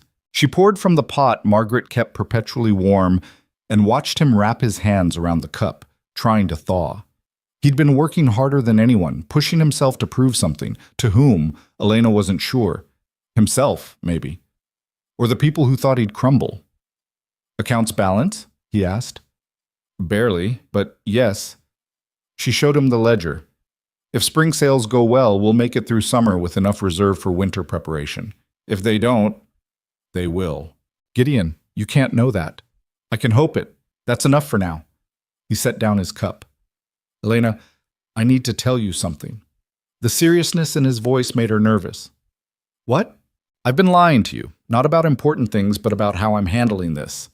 He gestured vaguely at everything, the ranch, the isolation, the struggle. I keep saying it's fine, that I expected it, that nothing they do can touch me. But the truth is, I'm scared. Not of failing financially. I can survive that. I'm scared of failing you. Elena set down her pen. How could you fail me? By dragging you into this mess. By making your life harder instead of better. By being so determined to prove I don't need anyone's approval that I forget to ask if you're okay with the cost. He looked at her directly. Are you okay with this? She considered the question honestly. Life at Iron Ridge Ranch was harder now than it had been 2 months ago. The work was more demanding, the future less certain, the weight of outside judgment constant. But she also had regular meals, a warm bed, and something she'd never had before. Someone who asked if she was okay and actually waited for the answer. "I'm okay," she said. Not because it's easy, but because it matters. This place matters. You matter. And I'd rather struggle here than have an easy life somewhere that feels empty. "You're sure?" "I'm sure." She moved around the desk to stand in front of him. "Gideon, I spent 7 years with a man who never once asked what I wanted, who never cared if I was okay or scared or hurting. You ask me every day. You check. You care. That means more than money or reputation or anything else they're trying to take from us." He pulled her down onto his lap, wrapped his arms around her, and held on like she was the only solid thing in a world turning liquid. Elena felt his heart beating against her back, fast and hard. "I don't know what I'm doing," he admitted quietly. "With you, with this, with any of it. I've been alone so long I've forgotten how to be anything else." "Then we'll learn together, make mistakes together, figure it out as we go." "What if I can't give you what you need?" "What do you think I need?"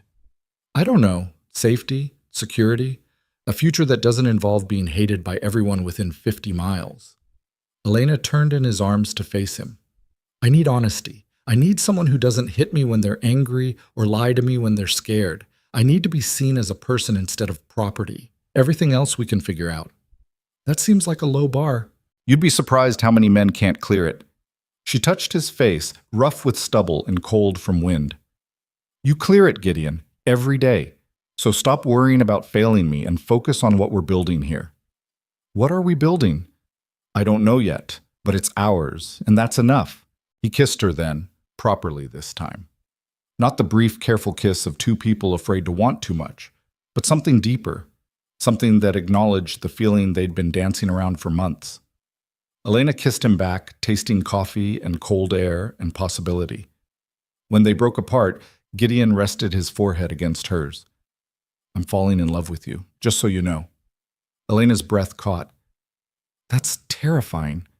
"I know. I'm falling too, have been for a while now." "How long?" She thought about it. "Maybe since that first morning when you gave me a blanket and told Cormac to stable my horse. Maybe earlier, I don't know. But it's happening and I can't stop it, and that scares me more than anything that's happened since." "Because it could hurt?" "Because it already matters too much. If this fails, if we fail, if something goes wrong," her voice cracked. "I don't think I could survive losing this." Gideon pulled her close again. "Then we don't fail. We fight. We adapt. We do whatever it takes to make this work." "You make it sound simple." "It's not simple, but it's worth it. You're worth it." Elena buried her face in his shoulder, letting herself feel the fear and the hope and everything in between. Outside, night fell over frozen Montana. Inside, two people who'd been alone too long held on to each other and tried to believe that love was possible even in the coldest season. The breakthrough came from an unexpected source. In early April, a man named James Sullivan arrived at Iron Ridge Ranch driving a wagon loaded with supplies. He was middle-aged, weathered, and unfamiliar. Cormac met him at the gate with the usual wariness they'd developed toward strangers. "State your business," Cormac called. "Looking for Gideon Hale. Got a delivery and a proposition." Gideon emerged from the barn, Elena beside him. They'd learned to face visitors together now, presenting a united front. "I'm Hale. What's this about?" Sullivan climbed down from his wagon. "James Sullivan. I run a freight company out of Helena. Heard about your troubles with the railroad." "Word travels fast. In this business, it has to." Sullivan looked between Gideon and Elena with frank assessment. "Also heard you're being squeezed by every two-bit businessman between here and the border because you had the audacity to live your life without asking permission." Gideon's eyes narrowed. "And you care because I've been where you are. 10 years ago, I married a woman my family disapproved of. They cut me off, tried to ruin my business, spread rumors that would make your current situation look friendly." Sullivan smiled grimly. "I survived by finding people who didn't give a damn about society's opinions and just wanted to do good business. Figured maybe you could use the same." "What are you offering?" Freight services at competitive rates. I can move your cattle to markets the railroad won't. Connect you with buyers who care about quality over gossip. I've got contacts in Wyoming, Colorado, even some connections back east. He gestured at his wagon. Brought supplies as a goodwill gesture. If you're interested, we can talk terms. If not, I'll unload these and be on my way. Gideon and Elena exchanged glances. This felt too easy, too convenient. But desperation made strange allies. Why would you do this? Elena asked. What's in it for you? Sullivan looked at her directly. Besides profit, satisfaction. I like seeing people thumb their noses at the gatekeepers. Plus, my wife insisted. She heard about a woman being torn apart by gossips for the crime of being poor and working for wages, and she said if I didn't at least try to help, she'd have some words for me I wouldn't enjoy hearing. Despite everything, Elena almost smiled. Your wife sounds formidable. You have no idea. So what do you say, Hale? Want to talk business, or should I move along? Gideon studied the man for a long moment, weighing options. Then he extended his hand. Let's talk. They spent the afternoon in Gideon's study, reviewing Sullivan's connections and discussing rates. By evening, they'd hammered out an agreement. Sullivan would handle freight and market connections in exchange for a percentage of sales and first contract on future business. It wasn't charity. Sullivan would profit well if things worked out. But it was fair. More importantly, it was hope. You've got good instincts, Sullivan said as he prepared to leave. Both of you. This ranch is solid. You'll weather this storm fine if you stick together. We intend to, Gideon replied. Sullivan looked at Elena. My wife wants to meet you.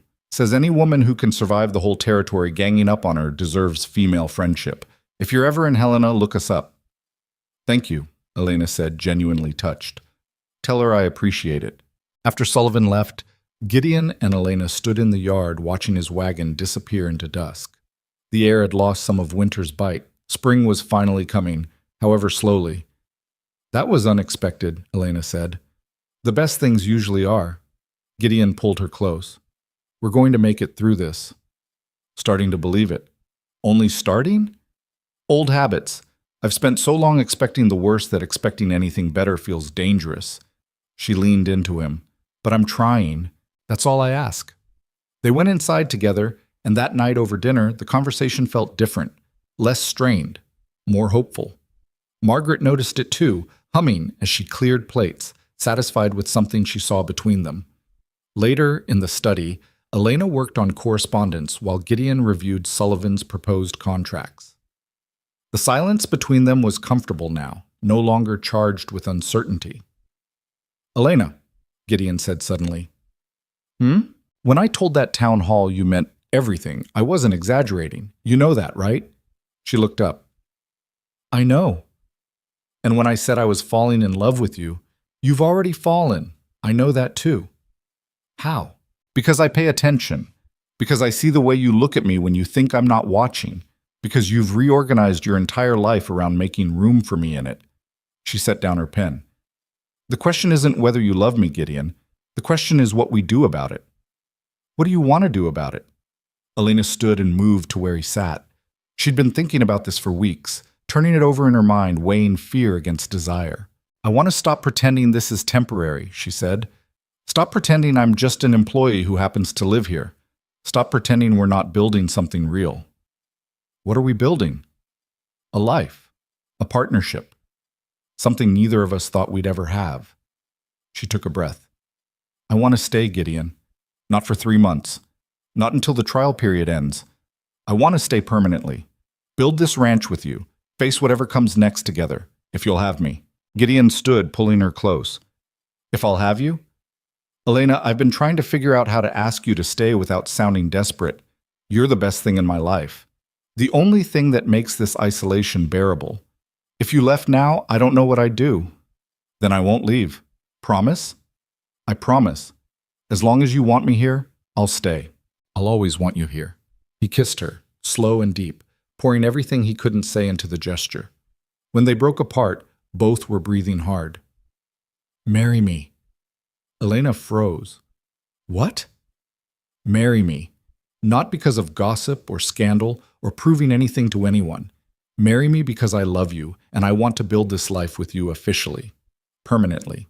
No more questions about impropriety or arrangements, just us, legally bound, facing the world together. Gideon, we don't have to. I know we don't have to. I want to. I want you to have my name, my legal protection, my everything. I want the world to know you're not an employee or a guest or a temporary situation. You're my partner, my future, my choice. He cupped her face. So marry me, Elena. Please. She searched his eyes, looking for doubt or obligation, found only sincerity and love and determination.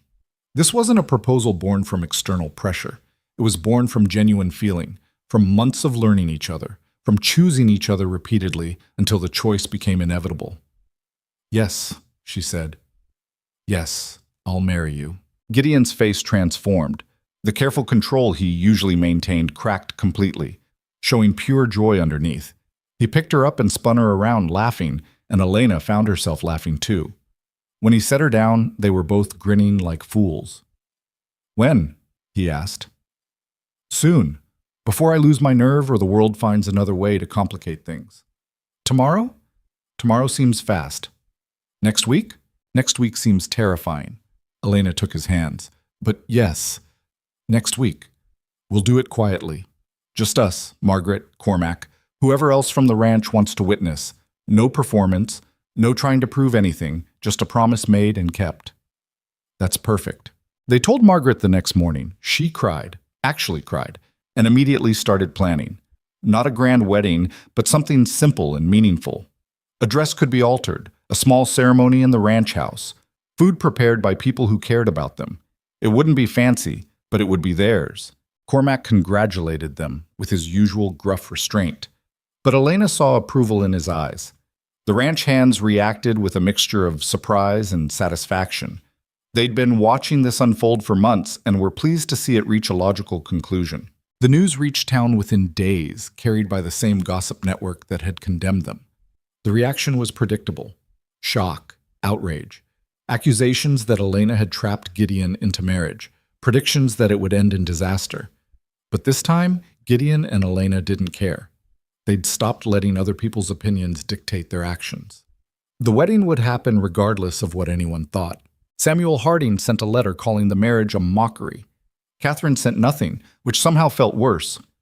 Other letters arrived, some hostile, some surprisingly supportive from people who admired their defiance even if they disagreed with the circumstances. Gideon burned the hostile ones and kept the supportive ones to show Elena when she needed reminding that not everyone was against them. The week passed in a blur of preparation and nervous anticipation. Elena altered her one good dress with Margaret's help, turning it into something almost bridal. Gideon cleaned up the main room of the house, making space for the small gathering. They arranged for a magistrate from a neighboring county, someone who didn't care about local gossip and just wanted to perform a legal ceremony. The night before the wedding, Elena couldn't sleep. She lay in bed staring at the ceiling, mind racing with everything that had led to this moment.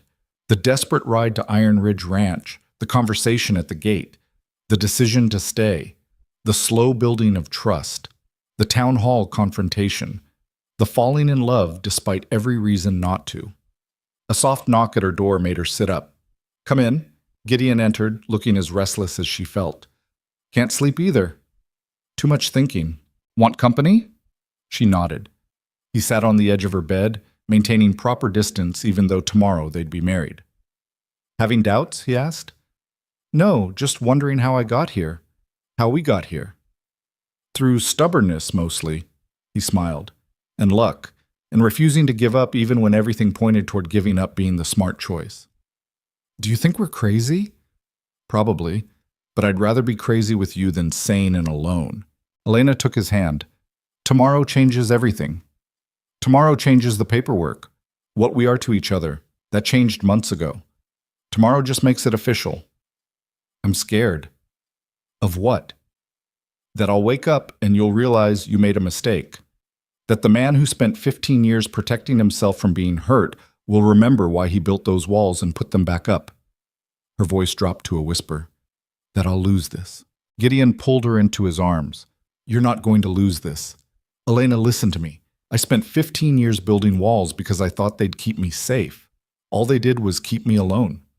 You came along and knocked them down, and yes, it's terrifying. Yes, I'm vulnerable in ways I haven't been since I was young and stupid, but I wouldn't trade that for safety. I wouldn't trade you for anything. Promise? I promise. Tomorrow, and every day after, you're mine and I'm yours. That's not changing.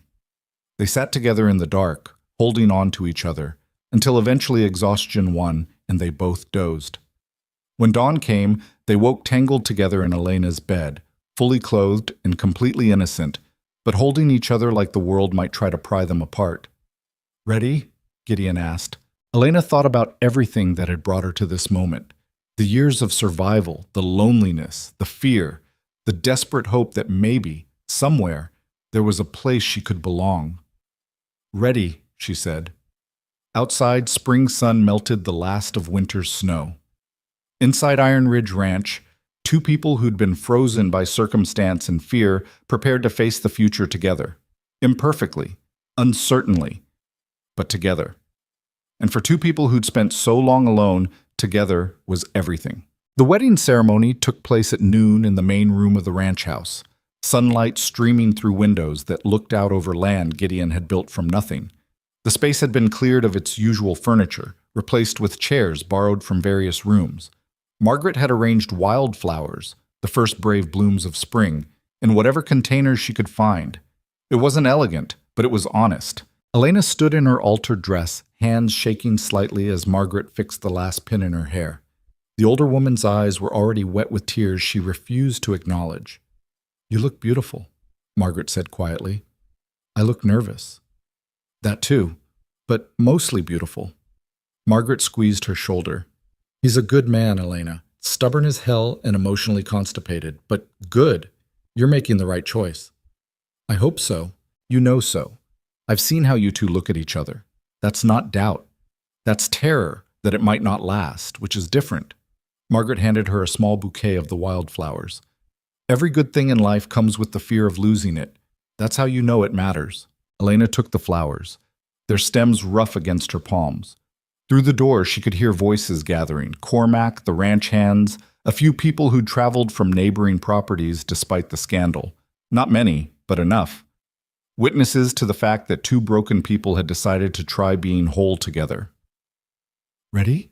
Margaret asked. Elena took a breath. "Ready." They walked down the stairs together. At the bottom, Gideon waited beside the magistrate, a lean man with kind eyes who'd agreed to perform the ceremony without judgment.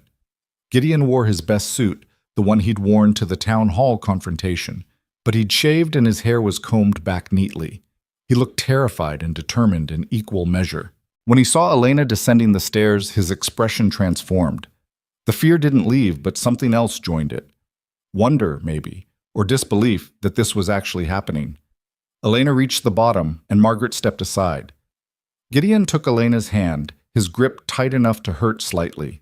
She squeezed back, reassuring him that she was real. This was real. They were doing this. The magistrate cleared his throat. "Shall we begin?" The ceremony was brief. No elaborate vows, no performance for an audience.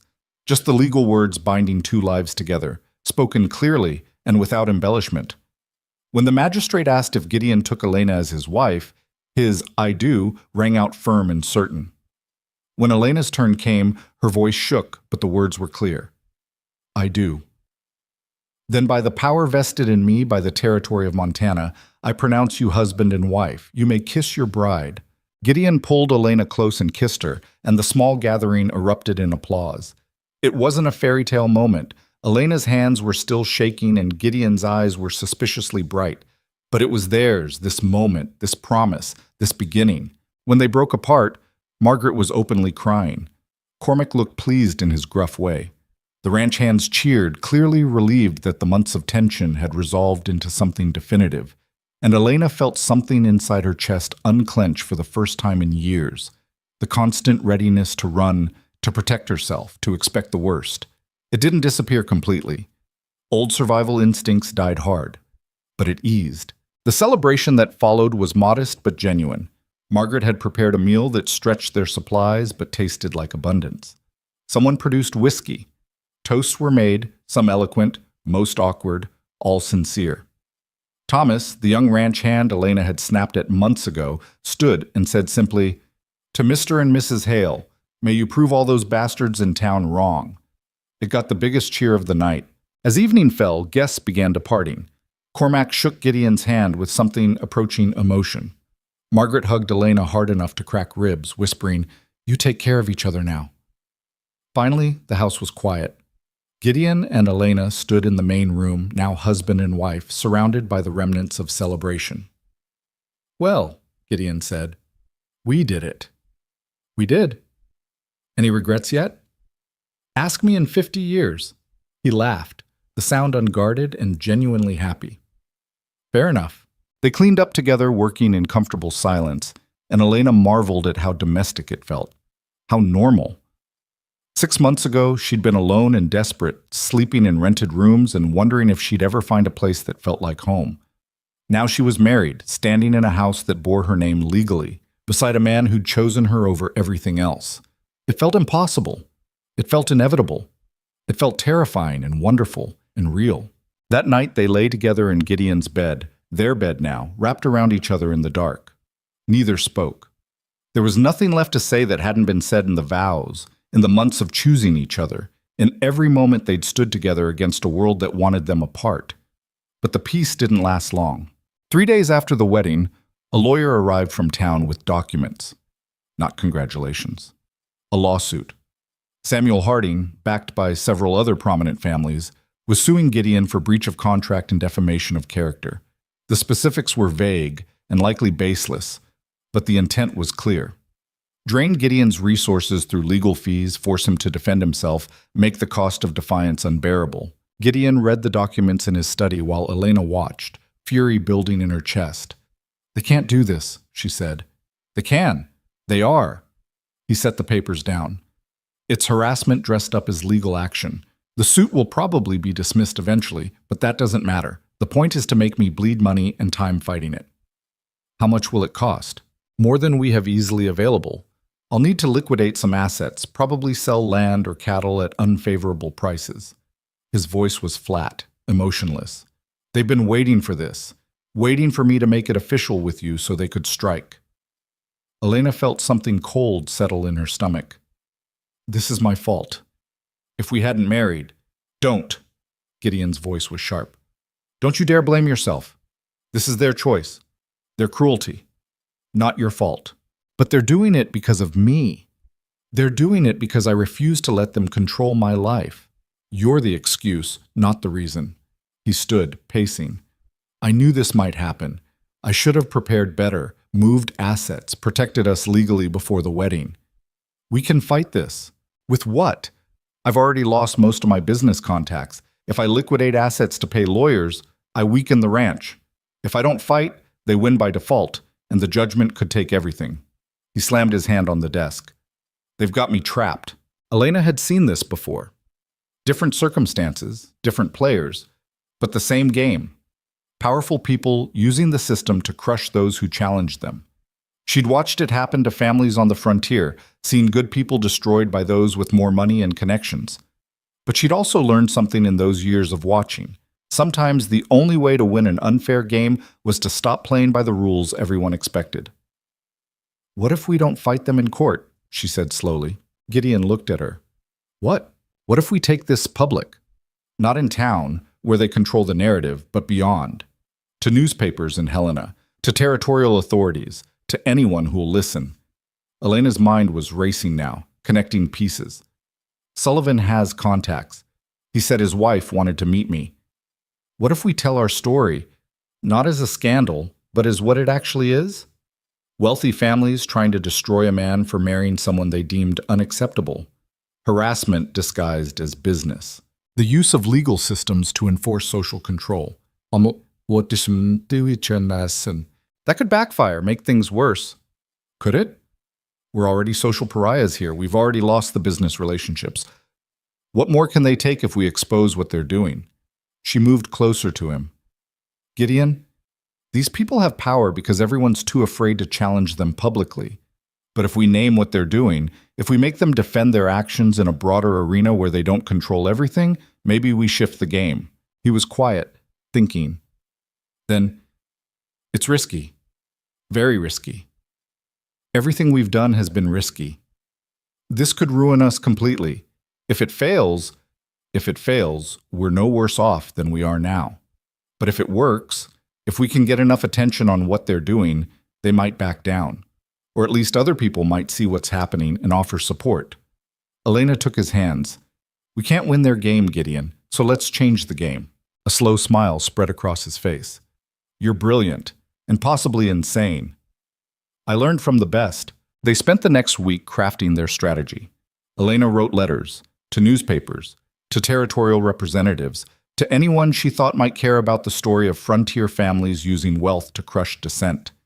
She didn't embellish or exaggerate, just laid out the facts.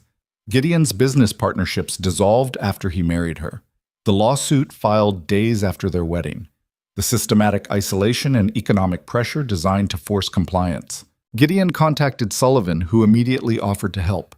His wife Sarah turned out to be exactly as formidable as promised. She knew editors, activists, people who made careers out of exposing the abuses of the wealthy and powerful. Within days, she'd gotten their story to 3 major newspapers. The response was faster than either Elena or Gideon anticipated. The first article appeared in the Helena Independent 2 weeks after they sent the letters. It was titled, Frontier Feudalism: How Montana's Elite Punish Those Who Defy Social Convention. It laid out Gideon and Elena's story alongside similar tales from across the territory. People who'd been economically destroyed for marrying the wrong person, choosing the wrong business partner, refusing to bow to established power structures. The article made Samuel Harding look like exactly what he was, a petty tyrant using wealth and connections to enforce his will.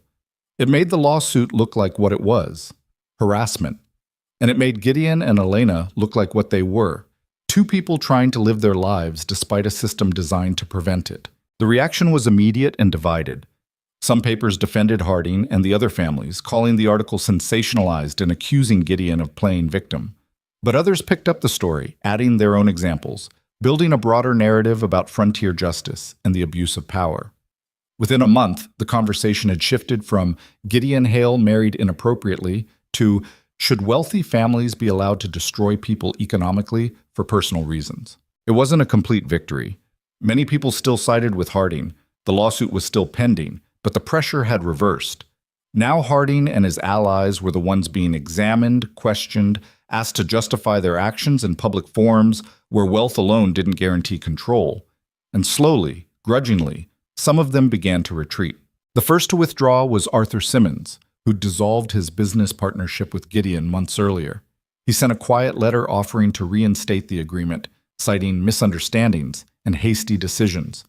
Gideon refused, but the offer itself was significant, a crack in the united front. Others followed, not apologies exactly, but olive branches. Business owners who'd refused to deal with Iron Ridge Ranch suddenly found reasons to reconsider. The bank manager who'd questioned Gideon's credit mysteriously stopped questioning it. Small concessions, carefully worded to avoid admitting fault, but concessions nonetheless.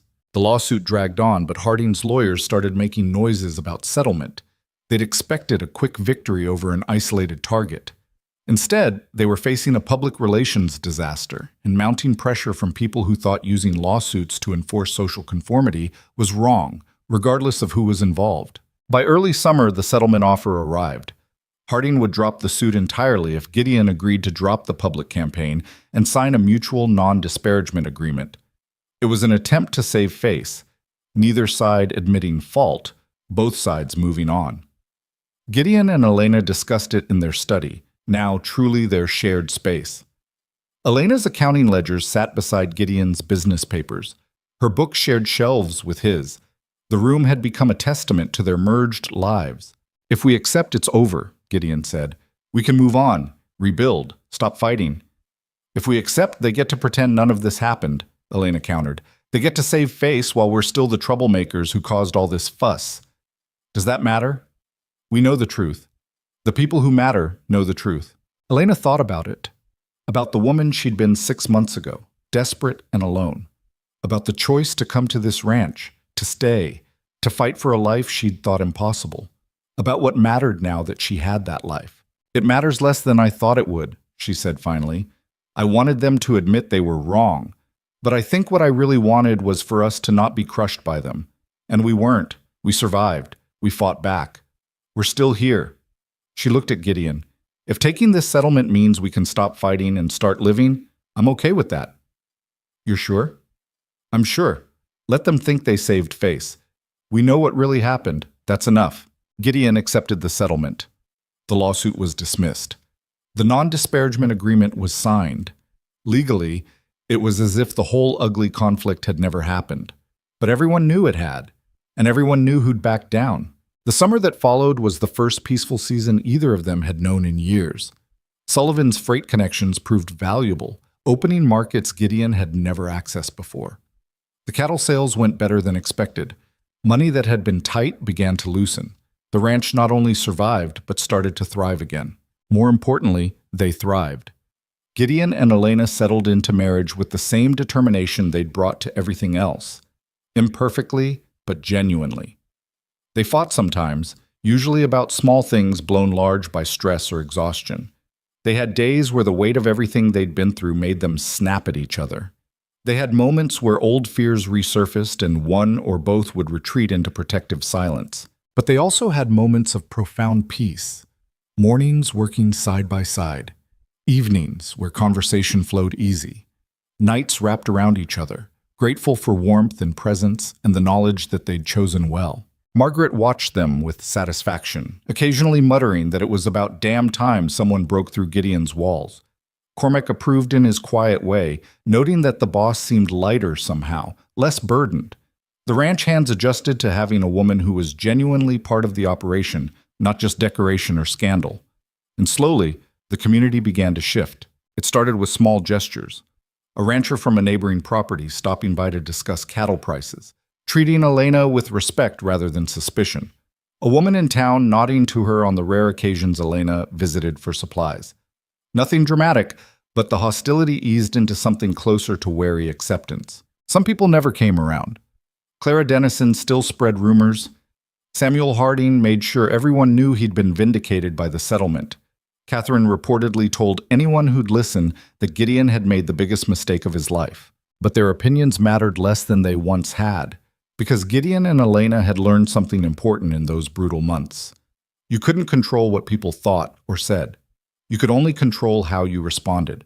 And they'd chosen to respond by living well, building something real, and refusing to let other people's limitations define their possibilities. By autumn, when the first snow began to fall again, Elena stood at the same window where Gideon had watched her arrive almost a year ago. The view looked different now, less forbidding, more like home. She heard footsteps behind her and felt Gideon's arms wrap around her waist. "Thinking about something?" he asked. "Thinking about how much has changed, how different things are now from when I rode up to that gate. Regrets?" "None. You?" "Not a single one." He rested his chin on her shoulder. "Though I do regret being such a stubborn ass for 15 years before you showed up. You were protecting yourself. Can't fault you for that. Still wasted a lot of time. Maybe. Or maybe everything happened exactly when it needed to. If I'd come here 5 years ago, would you have let me in? Would I have been ready to stay?" Elena turned in his arms to face him. "We found each other when we were both ready to be found. That's not wasted time, that's timing." Gideon kissed her forehead. "When did you get so wise?" "I've always been wise. You were just too stubborn to notice." He laughed, the sound free and unguarded. It still surprised her sometimes, hearing him laugh. The man who'd been the frozen king of Montana, trapped in isolation of his own making, had learned to thaw. Learned to let someone in. Learned that vulnerability wasn't weakness. It was the only real strength there was. They stood together watching snow fall over land they'd fought to keep, over a life they'd fought to build. The ranch stretched out around them, solid and permanent. Not perfect. They still struggled sometimes, still worried about money and weather and the 1,000 challenges that came with frontier living. But they faced those challenges together, and that made all the difference. Margaret called them for dinner, her voice echoing through the house that no longer felt too large. They'd filled it not with furniture or guests, but with presence, with the daily accumulation of shared moments, with the understanding that home wasn't a place. It was what you built with someone who saw you completely and chose you anyway. That winter was long and hard, as Montana winters always were. But inside Iron Ridge Ranch, there was warmth. Not just from fires and thick walls, but from the knowledge that two people who'd been alone too long had found each other at exactly the right moment. When both were desperate enough to risk the walls they'd built. When both were brave enough to believe that maybe, just maybe, love was possible even for the wounded and wary. They still had hard days. Days when Gideon retreated into old patterns of emotional distance and Elena had to coax him back out. Days when Elena's old fears resurfaced and she had to remember that this man wasn't her first husband, that safety was possible. Days when the weight of their shared history, the judgment, the isolation, the fight, felt overwhelming. But they had more good days. Days filled with work and laughter and the quiet satisfaction of building something lasting. Days when they looked at each other and marveled that they'd found this, not despite their brokenness, but because of it.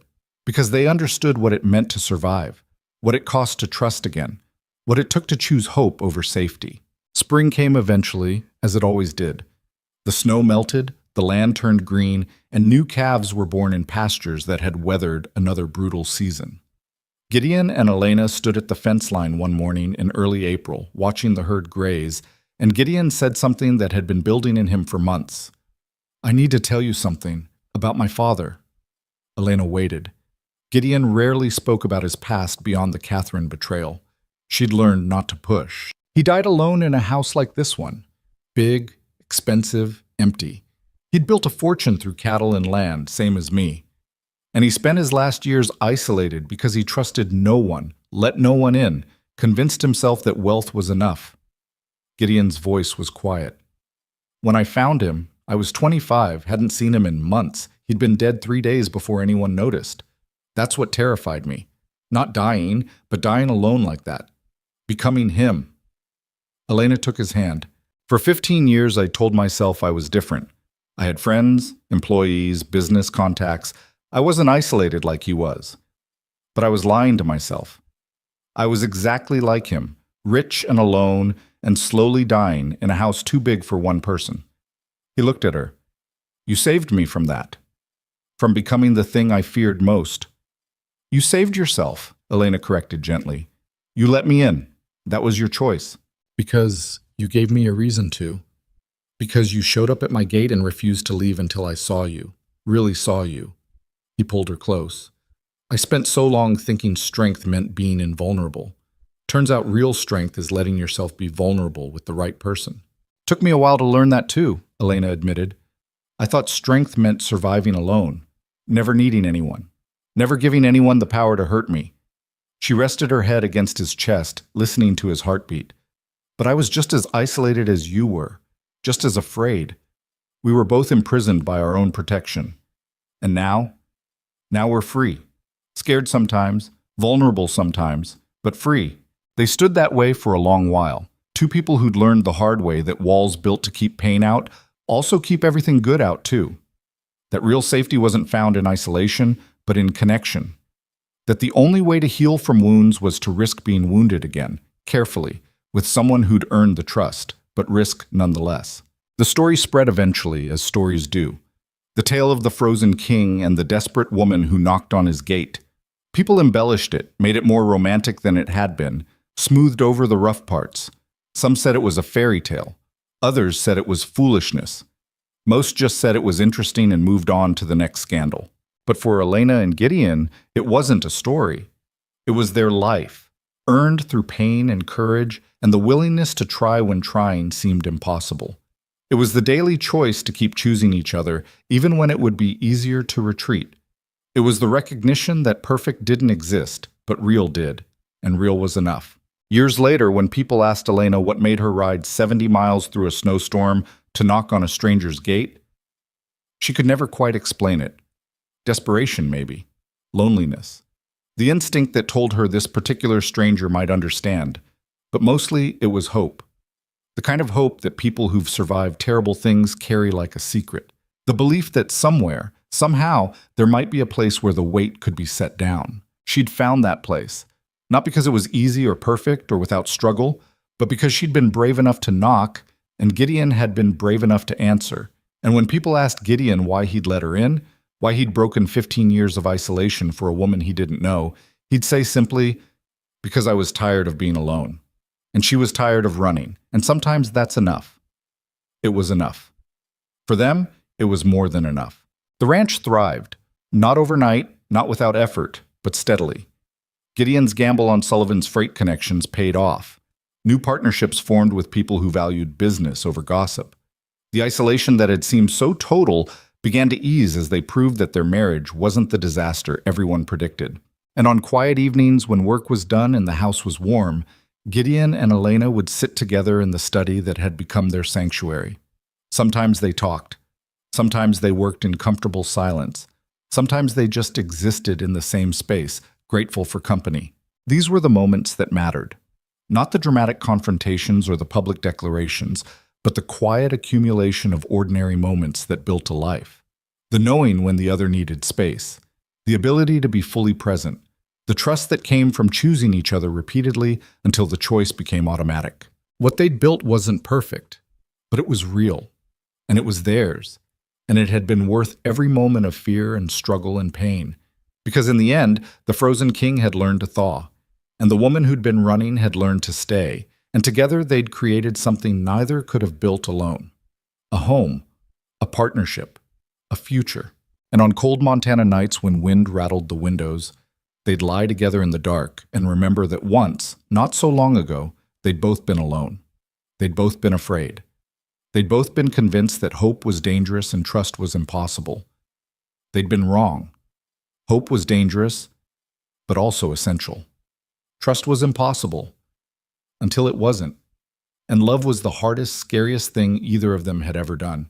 It was also the best. Outside, winter eventually gave way to spring, which gave way to summer, which returned to winter again. The seasons turned as they always had, indifferent to human struggle. But inside Iron Ridge Ranch, two people who'd learned to stop being afraid of being seen lived and worked and loved and fought and made up and kept choosing each other. Every single day. And that, more than any dramatic gesture or public declaration, was what love actually looked like. Not perfect. Not easy. Just two imperfect people deciding that being imperfect together was better than being alone. It was enough. It was everything.